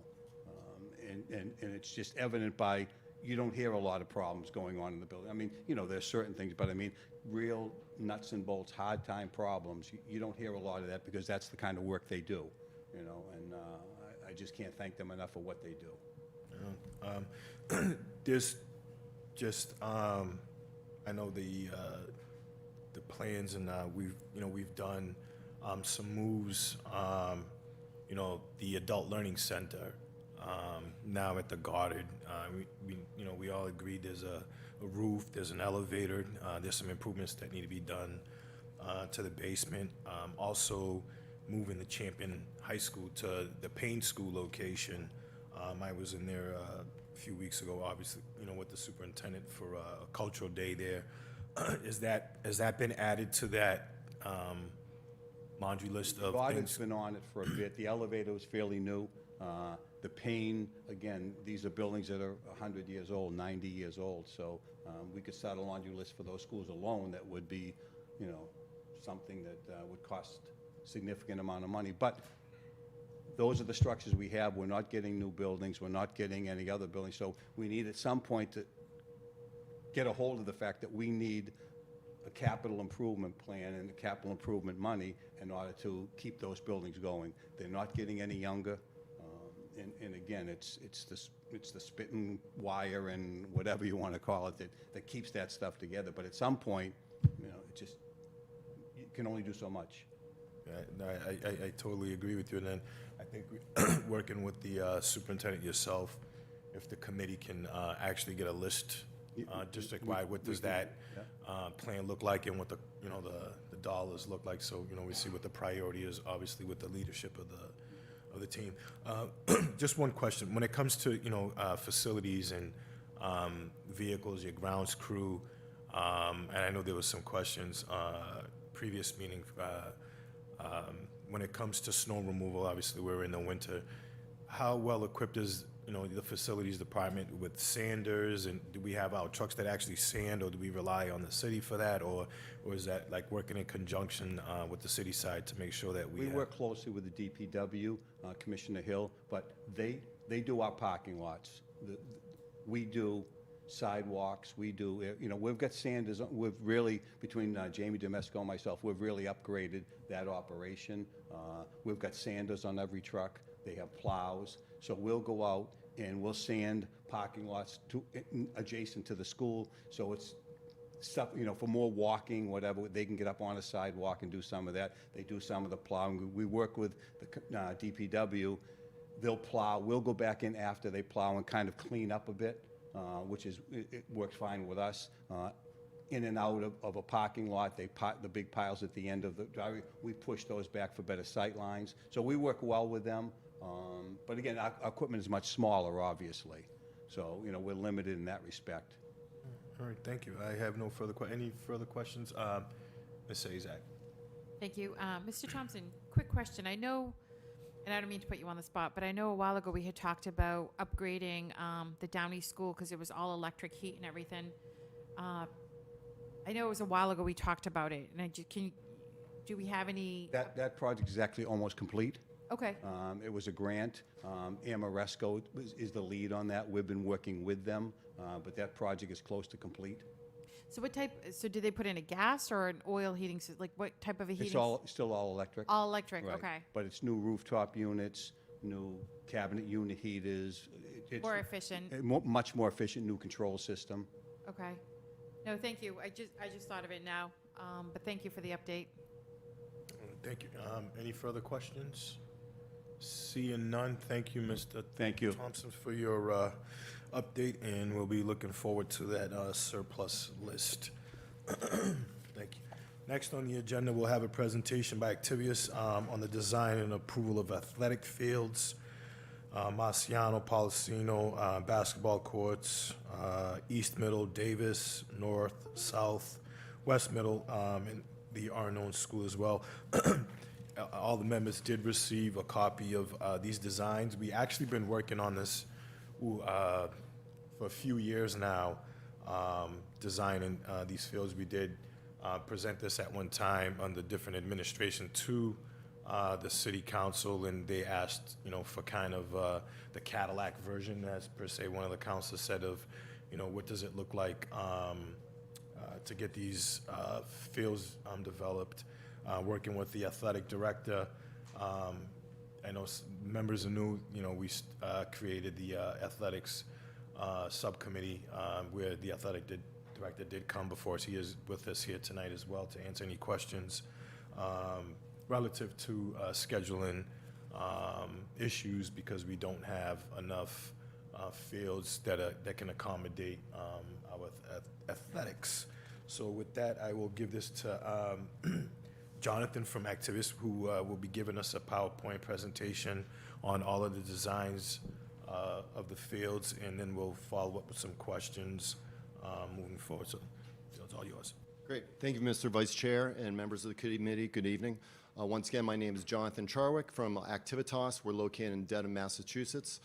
We are landscape architects and civil engineers. Most of our work is primarily outdoor athletic and recreation design in Massachusetts and around New England. As the Vice Chair mentioned, we've been working with the city. About 2 years ago, we started a process to specifically look at the high school facilities. It was Policino Field and Marciano. We originally looked at Policino. It was to understand what we could do to renovate that to create a synthetic turf surface. Then we started looking at Marciano with the age of that field and what it would mean to resurface that. And then that's when we started looking holistically at a number of your facilities. From a spatial planning standpoint, seeing what you could do at those facilities and some preliminary costs. So by no means is this hard engineering plans. It's really a very schematic design level of this is how much square footage we have if we want to do a field, a track here. These are generally some costs from a budgetary standpoint. So I will start with Marciano Field. This field was replaced. The new surface was put down in 2010, so it's about 14 years old. So as part of the study about a year or two ago, we looked at that surface in the track and thought it was really in need of resurfacing. As a little bit of a background, synthetic turf fields have an 8-year warranty. Usually the lifespan of those fields are 8 to 10, 12 years depending on the use. Obviously, this is your one turf field surface in the city and gets a ton of use. So the fact that you've gotten 14 years is great, but I would say of all these projects, this is probably the first one we really want to look at, because from a safety perspective, these fields, once they get to the end of their lifespan, the curve is pretty quick, where one season they may be playable, next season you may find out they're too hard, they're not safe for your athletes, and then you're potentially closing that down. I do know the school department does test the fields each year. This past fall still is an adequate usable field, but again, because of that age, it's really the time to start planning, whether it's this summer or the following summer, to get that resurfaced. And along with that would be the track resurfacing, getting a fresh spray and some line striping. So just as an example, when we do these preliminary designs, we do use our real unit takeoffs. So, we prepare a construction subtotal for Marciano Field. We're right over $1 million. We also include 20% project contingency and 10% for soft costs. So that contingency, again, is just fluid in the marketplace, things that we don't think about during the initial design. So let's say we want to add some ball netting or some fencing repairs, things like that. That would come out of that 20% budget contingency. And then the 10% soft costs, so surveying, geotechnical design, engineering, all those kind of factors need to come out of the overall project. So when we prepared this estimate to say, in 2025 that this was to happen, a $1.3 million budget for a project total cost, which would be the construction, along with all the work that would take to get design documents prepared and get you through that process. If it doesn't happen this year, we always give about 5% escalation to look out through the following few years, so you can see, if the project happened this year, we're estimating around $1.3 million. If you wait a few years, that could escalate as far as 1.5. So it's just a way to understand how, today's costs reflect to down the road. And then the next facility was Policino Field at the back of your high school facility. So right now, it's a large natural grass field. For the most part, it gets used for practice. I know the band uses it for their practice as well. It's in okay shape, but there's some planarity, some issues. Because it's a natural grass field, a lot of this was to look at how can we create synthetic surfaces to get more use out of them. And obviously, with one synthetic turf field at your high school, the need of more synthetic space makes a lot of sense. So as part of this design, we look to pretty much take the existing grass surface that's encompassed by the existing vegetation around all the fields, and able to get on the east side, or I'm sorry, the south side, which is page right, a multi-purpose field that you could play soccer, lacrosse, and actually play softball in the early spring seasons when the softball field is too wet for use. And then another soccer field on the left side, again, to get some multi-purpose use out of both those fields. A small baseball infield, again, more primarily for use in the springtime when your infields are too wet, because there was no ability for us to get a larger baseball field here because of all the constraints we have, which include West Meadowbrook and the wetlands around the facility. And then to provide some handicap parking, a drop-off area, your shot put throwing area is already there, so to renovate that in kind, and then other fencing, netting improvements to make this a usable facility. So grand total, construction subtotal about 4.4, and when you look at that 20% contingencies, the 10% soft costs, project costs around, just under 5.8, and again, we have those escalations looking a few years out from there. And then recently, as part of one of our meetings, there's a green space just behind your school. We were tasked to look at what we could do to get a few basketball courts out there. Again, spatially, what fits there, and then what would those preliminary costs be? I believe in the top left is around $411,000 to get 3 courts over there with some accessible walkways. And now the following slides primarily are at the middle school sites. So again, this was really spatial planning to understand. So at the East Middle School, what space we have there. It was designed to get a multi-purpose field that could fit soccer and football. So when we do the multi-purpose fields, usually we want a field long enough for football and wide enough for soccer, and usually all the other sports will fit in there. So when you see these slides, lacrosse, field hockey, a number of other intramural sports fit within these fields. And at this facility, we also looked at a 6-lane track. At Davis K 8 school, this was a facility that we looked at a rectangular field, again, multi-purpose field. My understanding is the existing basketball courts to the right are actually currently, if not already renovated, planning to be renovated, so we left that space. And then I believe this was another facility that we looked, if we wanted to expand this to try to get a 6-lane track, there is some real estate to make that happen, so we looked at both of those options when we started doing the pricing. North Middle School, currently you have a softball field and baseball field with an outfield that's used for rectangular sports. So really this is a renovation kind. This is how we could lay out synthetic turf surface so you could play softball and baseball both at the same time and then use those outfield spaces for the multi-purpose uses. And then in lieu of having baseball and softball there, if we wanted to look at just a rectangular multi-purpose field with a track, that's how that would lay out, and we prepared costs for that as well. South Middle School, one of the sites that you had that are quite constrained. So in order to get a multi-purpose field here, we would be encroaching onto the existing basketball courts, which are in a little bit tough shape, so renovating those would make some sense. So in order to get a full-size field, we were able to relocate and get 2 basketball courts just to the left of one of those end lines. West Middle School, again, sort of a renovation in kind with the existing softball and baseball field you have and using the outfield for multi-purpose use. And I know there was a lot of discussion on Arnon this evening.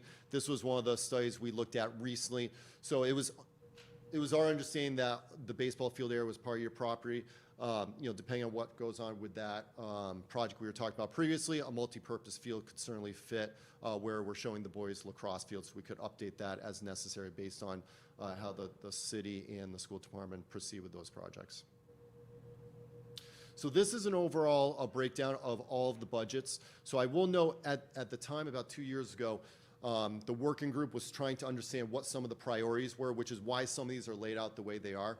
So at the time, the first priority of projects was really the high school, East Middle School, and Davis K School. So that's why those costs were lumped together. And if you added those all together, we're around $13.6 million. North and South and West Middle School were sort of the second priority of all those fields at the time. Again, if that changes, that's perfectly fine. So that's why those are lumped in to be 7.7. You'll see for the North Middle School, the track and field is actually less expensive than if we did those full renovations. That's why you see a little bit of a decrease of $278,000. And actually above that, to do the track in lieu of just the field at Davis K, there was a little bit of a premium. So we put all of the costs in there here just to see what the overall budget would be. And then Arnon, we looked at that budget being around 2.8 to put that synthetic turf surface. So, if you looked at this holistically as sort of a master plan over a number of years, because obviously this isn't a project that happens over one summer, the total of all these projects is around, $24 million.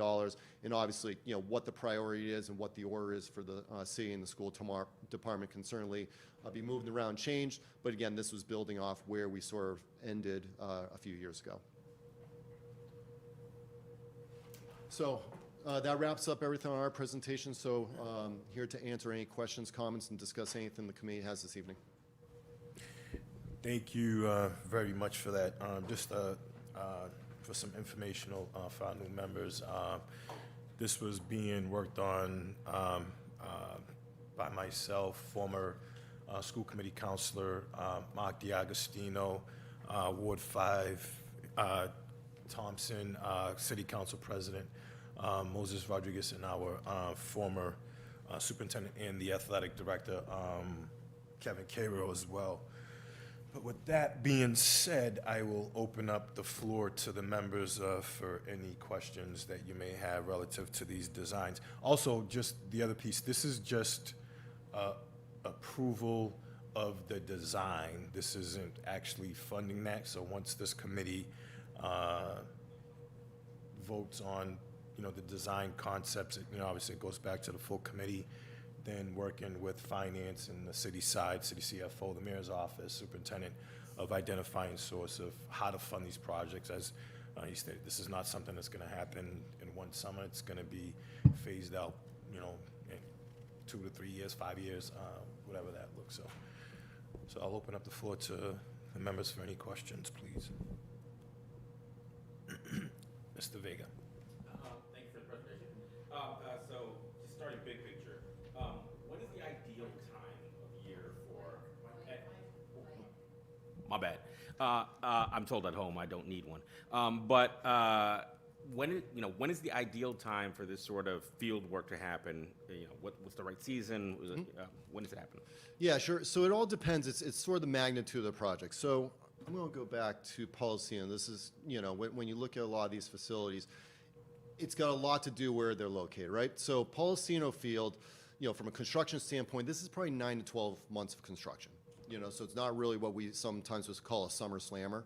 Marciano Field, that's something that probably makes sense at your end of your spring season after graduation. You could get that resurfaced for the beginning of the fall sports season. That's easy enough because there's not a lot of infrastructure. That's really removing the carpet, putting the new carpet system down, doing a spray on the tracks. It's a little more simple. Here, these are all full construction projects. So Policino, for instance, stripping the topsoil. There's going to be a lot of earthwork and grading, building that field. Preliminary, it's probably closer to 9 months, but you always give yourself a little bit of a window. Obviously, a lot of those other facilities are much closer to the schools and a little bit more internal. So 6 to 9 months plus or minus is sort of my guess on some of these. Some of it has to do with permitting as well. So when you think big picture, when we get through permit processes and designs, often these are, you give up your spring season, you do in the summer, so hopefully it's ready in the fall, or maybe it's you start in the summer, you are at the end of the winter, Thanksgiving season, then the following spring you're able to use it. So that's usually, sort of those 2 seasons plus or minus. And again, weather dependent, and it's all project to project depending on what we're hitting. Policino is probably the biggest. It would be the longest time frame. Marciano, obviously the shortest, and all the other ones, again, 6 to 9 months, just big picture. But no matter what, there's an interruption in the athletic schedule, right? I think I heard you say you're losing a season, essentially, right? Correct, Okay. yeah. And Policino, obviously being in the high school probably gets the most use from an athletic standpoint for those purposes. Obviously you have Marciano to take up, and maybe, Mr. Cairo could also, sort of maybe address some of those questions related to schedule and use of the fields. Okay. And while he's coming down to, what does that look like from a setup standpoint? I mean, I assume they're going to be trailers, there'll be equipment. Does that all live on the fields? Will that take over any portion of the parking lots that are adjacent to them? It all depends. Okay. So Policino, for instance, all the access is from the parking lot in through there. We're using a lot of the square footage for the field itself. So, a lot of times the contractors are able to sort of live in the site, but at some point, once you're doing finished work, they sort of have to move out. So fortunately here, there's a decent amount of parking. I'm not sure what it looks like during the school day, but, maybe staging of materials, things like that, where, some of the other facilities, so for instance, this one becomes a lot more complicated because really the field's taking up most of the East Mill area. Where is the contractor staging? Where is that? So you certainly, if we go ahead with any of these projects through design, through permitting, we start to think about those things and identify, all right, this is where the contractor staging is, this is where they're going to be parking, figure out those logistics, especially knowing that, the biggest hurdle for these types of projects, drop off and pick up for schools. Again, the contractors, if they're working during the school year, all right, you got to be there by 7, so you're avoiding, the headaches of the kids coming in and out, and then understand at the end of the day, they're usually 2:30, 3 o'clock, so sometimes that jives when the kids are getting out. So those are a lot of logistics that once we get into whatever project that is, sort of figuring out, project to project, site to site, what we're dealing with. Gotcha. And with I think with most of these designs, the question I had is like, where is seating planned for? Where are families and those in attendance gathering? So those were a lot of the details we really haven't gotten into. Okay. So specific, I would say Policino is probably the one we looked at in the most detail because again, that was the original study. So, where it says on the right-hand side, the lower side of the field, 192 seats, so there's some seating there. To the left of the soccer field, about 170 seats. So this was really the one facility we thought about seating some of that other stuff. These studies were much quicker where it was, what fits here for either a field or a track or a baseball or a softball field. But what's important is that 20% contingency that's underneath. Those are the types of things that, okay, we got to get some walkways, we got to get accessibility, things like that. On these big picture projects, that's sort of where some of those budgets come in. And then let's say we dial in, we say, okay, we're going to do, for argument's sake, Davis K, we're just going to do the field. All right, so then we, study, okay, what we want for seating, where we want fencing, netting, those kind of things. And then, at the end of the day, maybe that field's not as wide because we have to shrink it in width to get some other things to happen. So this was a very preliminary conceptual look at most of these with the exception of Policino, and that's a lot of the details that if we go into one of those facilities, that's design work that needs to happen. Okay. And my last question pertains to, these fields outside of athletic events get used as gathering points. Has there been discussion or thought given into like electrical, lighting, things like that in these spaces so we can maximize their use? Yeah, I think Policino, the pricing include lighting, so we thought about for that field. I think at one point we talked about, we have budget numbers for what this could be for lighting for the fields. I don't think it's in this budget estimate, but we could, again, that's sort of on top. Yeah, and to your point, these synthetic surfaces, you want to use them as long as you can. That's the utility of getting people on these fields so that takes use off your grass fields and sort of helps all the fields in the city. Thank you. Appreciate it. Thank you, Mr. Big. Any, Ms. Azak? Thank you so much for the presentation. So a couple of questions. So Marciano Stadium, 14 years. So you indicated that the school department does a test, they test the fields. So this is probably the priority, given that it's at the end of the lifespan, to focus on Marciano, because that's probably the most used field that we have. When they test it, what do they do to test it, and can they tell us, like, we have a year or two left, 2 years left, even though it's at 14, and you said it's anywhere from 8, 10, or 12 years? I remember when we met before, I learned that they had a certain time limit, but I guess we take care of our fields, and that's why we were able to. But again, I'm not familiar, so bear with me. Is it a safety issue too? Because even though it's a turf field and it's at the end of its lifespan, say an athlete or something, is it a safety issue if this isn't replaced after a certain amount of time? So how do we tell with the testing? Sure. What's left? Yep, so I believe the testing that was done is called a GMAX test. So basically it sort of simulates not a real bullet, but sort of a bullet that drops onto the surface and gives you a numerical value for shock attenuation, which basically how hard or soft the field is. Usually there's some parameters. Our specs are usually an 85 to 165 is a range we want to target. For instance, a 200 would be if a person's head hit asphalt. So 165 is much less than that. It's sort of on the upper end where it's getting a little bit hard. Usually when these fields get older, what happens is you lose the crumb rubber and the infill because, again, athletes walk off the field, it's on their legs, things like that, just over time, that adds up. And also the fibers themselves that stick out, they stick out about a ½ inch over the infill. So just over time with UV, with the kids kicking against them, you lose that fiber length. And then once you lose the fiber length, the rubber starts to move around a little bit, becomes a little bit unstable and things like that. So there's a few contributing factors. I believe, Kevin, you do this yearly with the testing. I think this past year, they were surprised the test results showed that it was still within safe ranges. But I think the recommendation was probably sooner than later, correct? Yes. Okay, so as far as like the test, it gives you a number as to. Yeah, so what they do is they go around all parts of the field and they drop that, the bullet, The like, GMAX, yeah. the GMAX, and they give you readings for every part of the field and what that rating is. And like Jonathan said, they were very surprised that it passed. But I attribute that to, going back to Ken and his facilities guys, we do the maintenance, we do all the things that are required to keep it conditioned, and we did add the rubber pellets in, but it's 14 years old. And I just don't know how many, every time they go out, I hold my breath until I get that report. It's like, is this the year?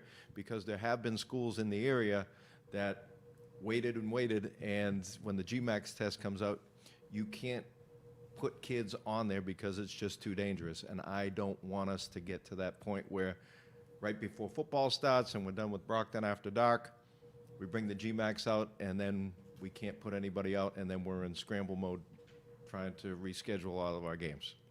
So the test is a GMAX? That is GMAX. that is the name of the test. And like I said, I think there's probably about 25 to 30 different spots in the field that they test, and they all come back with a rating, and we get that report.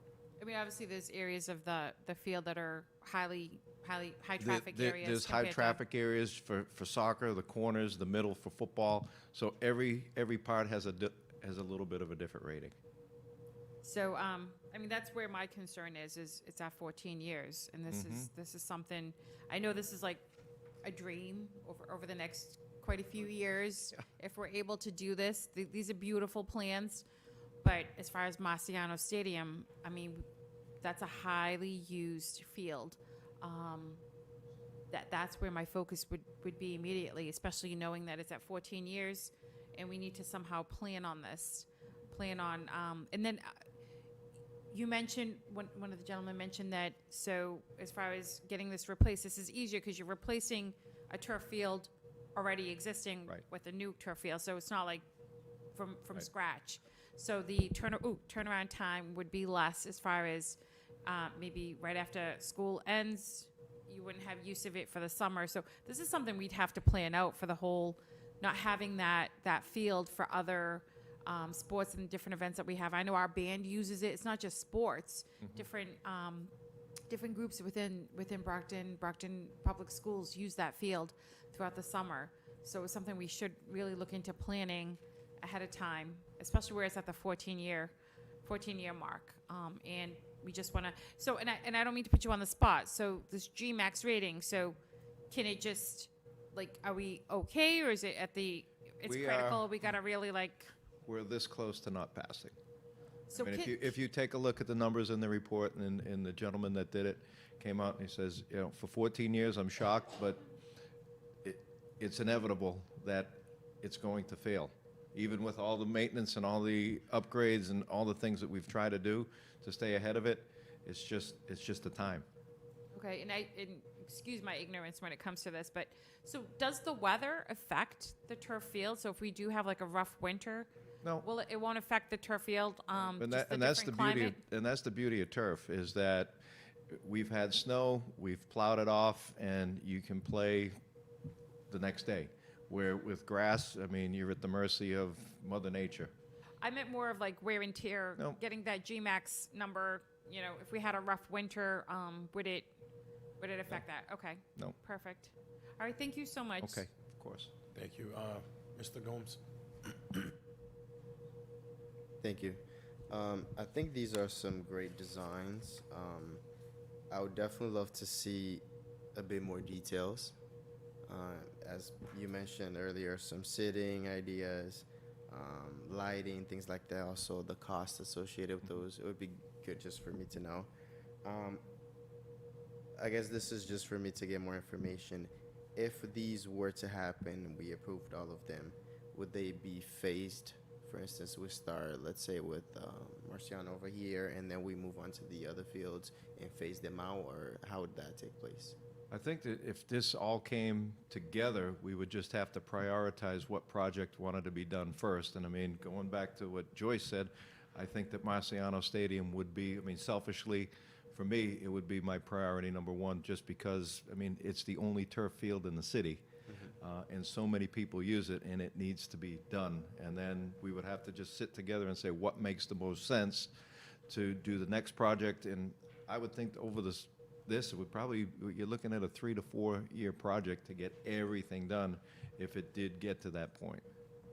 Okay. Now, my other question, just out of curiosity, how would the funding of these work? I know Vice Chair mentioned something about, there's going to the city and there's looking for funds. How would that work? Where would the money have to come from, or how would we go about this? I don't know. I would defer to Tony on that. I mean, this is not my area of I'm not putting you on expertise. the spot. But I mean, here's the other thing that we have to be mindful of.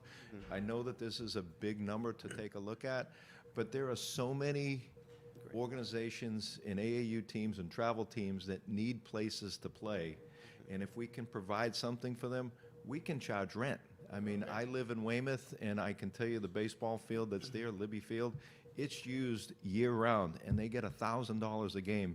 And there is a bus park there every single weekend, and there's multiple tournaments. I mean, it just opens up the door for people to come in to rent our facilities, to help to defray the cost to maintain, and it brings people into our community to eat at our local restaurants and shop. So, I mean, it's just more than building the field itself. It's opening up for other people to come into the community.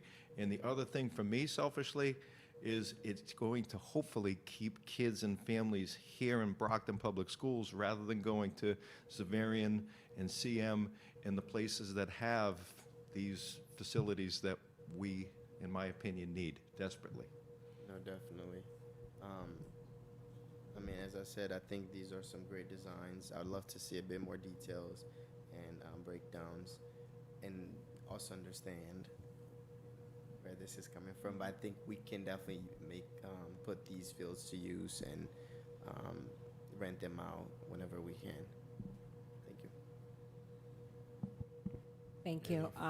This is some great design. I kind of shared with my kids, and they were loving it. I think especially for the middle school, elementary, we can definitely bring sports to them, and I think we are so in need of sports to our young ones, not only at the high school, but definitely get them involved in sports at a young age. I think it's just figuring out how to pay for it in the future, but I think it's something that our students, especially young ones, is so needed, and it's been needed for a very long time. If you go to our middle schools and elementary schools, you'll see how bad the basketball court, the fields are. It's shameful, because if you go to certain towns and cities around here, it will put our schools to shame. How bad our turfs are, how bad our basketball courts are. It's embarrassing, because I went to one of the school this weekend for a competition, and I can see how beautiful the courts and basketball and tracks are compared to ours. I think we'll definitely need to figure out how to give this to our students, because they deserve it. Another thing also, just for the Marciano, I think it's definitely not only for safety, especially when it comes to football. It's already a dangerous sport. I think it's definitely something we need to put it up priority and make it done possibly by next year and get it done with. I think that should be our main focus moving forward to get this done. I had one question regarding the Polisano field. How close is it to a residential area if we have to put lighting for for practicing games? With Jonathan, I think he has it up here, and we would have to honestly we'd have to do the radius and contact all the abutters, and we would have to get the permitting for that, and that's a challenge. I mean, I'm not going to be naive. That's going to be a challenge, but if the lights don't happen, wouldn't be the end of the world. Mm-hmm. Would it be the best case scenario? No, it wouldn't be. But we had talked about when the design went to run all the utilities and the conduit and put everything, in case for financial reasons we didn't have the money, we could do it further down the road. Or if there was just the neighborhood wasn't all on board, all right, and then maybe come back and revisit it in a few years to just see if they would be willing. And then it would just be a matter of putting the lights on the structures that were already in place. Okay. But it is, I mean, that side, it is, I'm not going to lie, I mean, it is pretty close to a neighborhood. It is. But on the flip side, Marciano Stadium backs up to a neighborhood. So it really isn't that much difference. I can hear the marching band from my neighborhood, Yeah. and I think that might be a little bit aligned to my neighborhood. I don't mind listening to the marching band when they are practicing. It just basically, I know some neighbors might have issue with the lighting when they're on a particular time of day. So just like basically getting more residents on And I know board. that some places have towns and cities that have, and I think Priya, you can speak to this from being from where you are, that there are city ordinances that said, hey, at 8:30, lights are off. So you schedule accordingly to what the city decides is a reasonable Yeah, time. that would be great. But the plans are beautiful. I think the pictures are great, and I think it's something we definitely need it in the city, especially for our kids. Thank you so much. I appreciate it. Thank you, everybody. Thank you. Any other questions? On the lighting, we already have that, I believe it's 10 or 10:30, that those lights get turned off at the stadium. Just a little bit of history, none of our fields have lights besides Marciano Stadium. Oh, well. So That's out No of the lights question. and there's no seating. There's no seating at all. No seating. The parents just stand. That doesn't Middle even, schools. That's just a reality right now. And I mean, would it be great to have the stands up there? And that's something we can look at if this all comes together. But right now, there's no seating. in the other piece, when it comes to lighting, prior to me getting on the committee, I rented a lot of facilities from the city. West Middle School had lights, went down, bad weather, never been replaced. The Davis had lights, same scenario. I believe the Raymond had lights, went down. So far as lights in the city, it's only at Marciano Stadium that currently has that. You can go to any of the fields, there are no seating, there's nothing. So, but what we're doing here tonight is just approving the design. Approving the design to move this forward. Then, far as like the details, that could come afterwards, and what we want to see moving forward, and identifying what the funding sources are, and also what the priority as Marciano's priority, the high school's priority, because that's where most of the sports are being played. The other piece is, when we first designed this, we didn't have tracks at the middle school level, but for the committee's knowledge is that our middle schools do have track and field, and they don't have a surface for them to actually practice and run. So just my opinion on that, as far as when we get to the point of approving these designs, my notion is to approve them with the running surface, so we can accommodate those sports. So, but if you look at, Kevin, you can jump in anytime, but if you look at, we have middle school football now, so when you look at, I'll say South Middle School, football and soccer are going on at the same time. Take into account you have boys and girls soccer, and then now you have football. So there's 3 teams that are utilizing that field, and if it rains, there's no practice because it's on the grass surface. So that's where, Miss Oliver. Quick thing, will South also will have track field, like the track? Because they also have track at South. All the middle schools have track and Okay. field. Every I didn't see middle it on the plan, so I just want to The make sure. only one that wouldn't be able to accommodate a track is South, South. because it's just the Oh. confinement of the space. You couldn't put it in there. Okay. So that's I why know you they see do the- have a track team, so I just want They to, have attraction, so that's why the closest school is the Davis, where the football team is South Davis for one team. They utilize that well. So, for example, if for football, they could be utilized at South, where you can actually move those teams around because you have the track surface at Davis. and then for practice, they basically will stay there and just figure out, because that's what they do now, is just basically practice on the grass. That's what my daughter does, like practice on the grass. It's, I watch them, it's really not practical, but, I mean, we got to do what we got to do. So, yeah, I see it, so, thank you. For Mrs. Azak, followed by Mr. Coles. So I don't see Ashfield on here, and that's my middle school. And I know they have a small area, but they could use a really nice basketball court or something over there. I'd love to see if we can look at Ashfield and add them to the list of the designs, if possible. I know it's a small area, so we're limited with what we can do there, but it is a middle school. My other question is so the Marciano is what really has me concerned, because say you do that test and all of a sudden it's pretty bad, then we're stuck. We have nowhere to go for anything. Then we play on the road for the season. And some schools have done it. I mean, it wouldn't be unique to just us. And we usually hold off on the GMAX test until all of our summer activities are done, the Brockton After Dark. So it's usually that second week of August, right before football starts. That's when they come out. And that's when I hold my breath for 2 days and wait for the report to come back.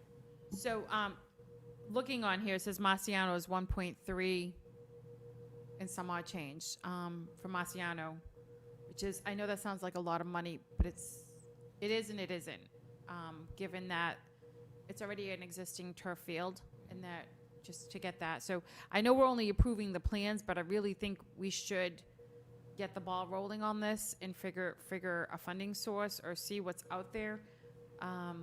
We just don't want to get stuck and not have our field, our highly used field. And it's not just athletics again. And we do rent it out, so it could be a money loss for us if we do not have access to our field.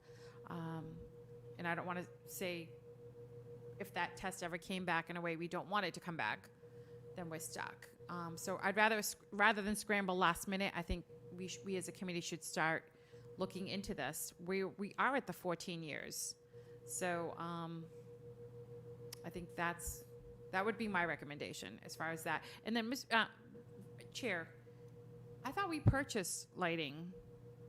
Didn't they purchase lighting that can be moved from one area to another? No, those are portable lights that were purchased for the bus depot.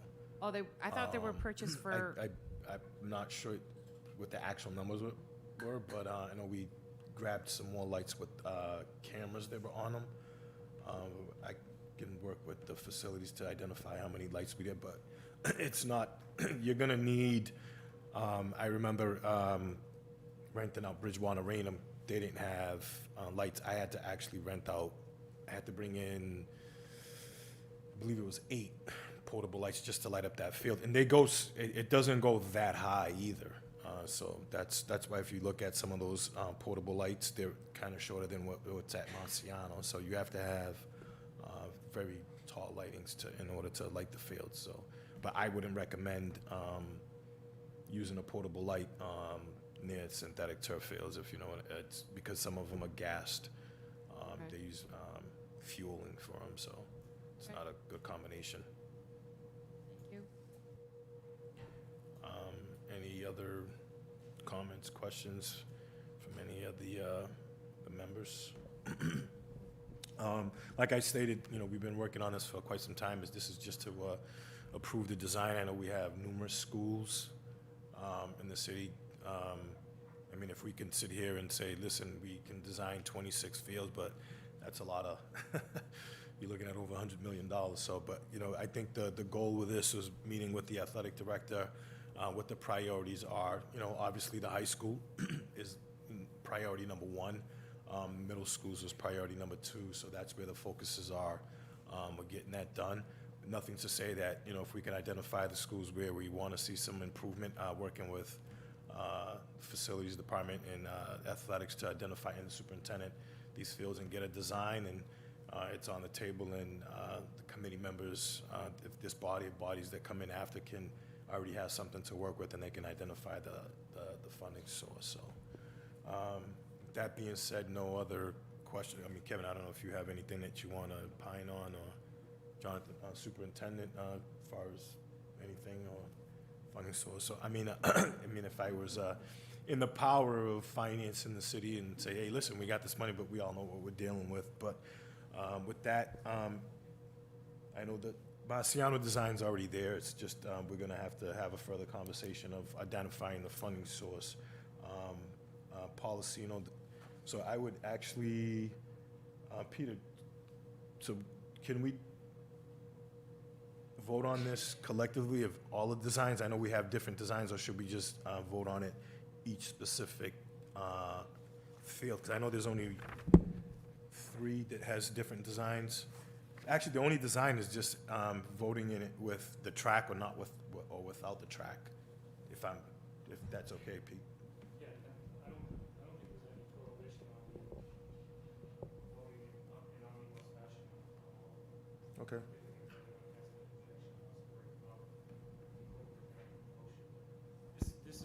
This is just another recommendation of the full committee? Correct. Yeah, right. Yeah, I don't think anything forecloses that, Tony. All right, thank you. My recommendation is, we approve these designs that we have before this, recommending this to the full committee. I support the track because we do have track and field at our middle school levels. I mean, we're already investing some time and money already into designing these.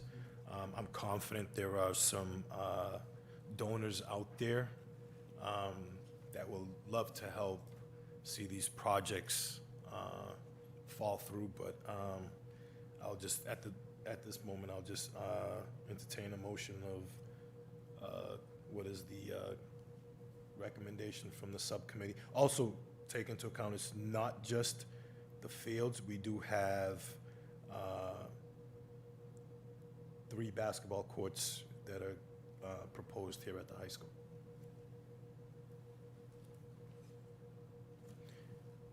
What is the will of the subcommittee? I'd like to make a motion to approve these plans for further discussion with the full committee. Motion was made by Mr. Vager, Second. seconded by Ms. Oliver. A show of hands to approve the design concept of plans for further discussion for a potential vote with the full committee as presented tonight. Vote is unanimous. It passes. All right. Thank you, Kevin. I know we've been working on this for quite some time. Thank you, Jonathan, as well. Councilor Thompson, D'Agostino, Moses Rodriguez. I'll be remiss not to mention former Superintendent Thomas. I know this was, he worked on this, and he wanted to see this through, so I got to give him his kudos for moving it. Unfortunately, we're here, but thank you to the members for supporting this. I know this is going to be a great project for the city, and it's going to take a lot of hampering off of your scheduling abilities with the city. But as you stated, this is not just BPS, but this is outside groups. We have the Brockton Junior Boxers football team. We have the Raiders. We have baseball groups. We have adult sports, and also we had Boston College High School in Severin playing their semifinals using Marciano Stadium, MIA. So this opens up the door to it too as well. With the track surface, I know the councilor shares this as well, is we do have elderlies that are in those spaces around those schools that they don't need to drive or get the dial-a-bat to come to the high school just to walk on the track when they can go to the Davis or they can go to North or East. It's right in their communities as well, so it serves a lot. So thank you very much, gentlemen. Thank you, everyone. Seeing that, do we have any other business?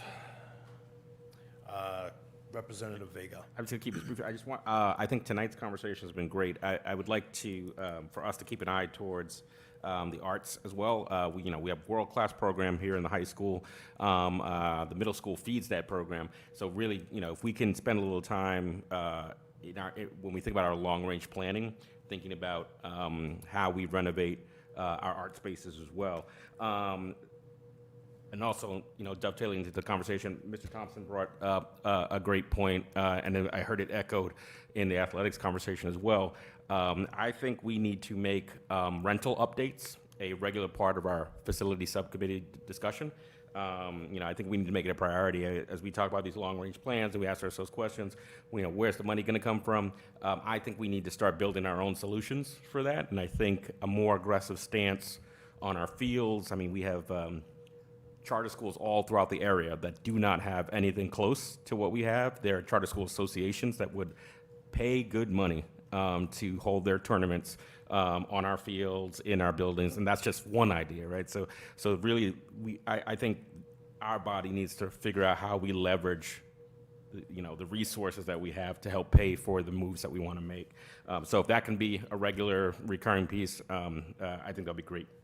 That's it for me. Thank you, totally. Any other Mrs. Azak? Thank you. Chair, I thought we already went over, the committee went over with the rental agreement.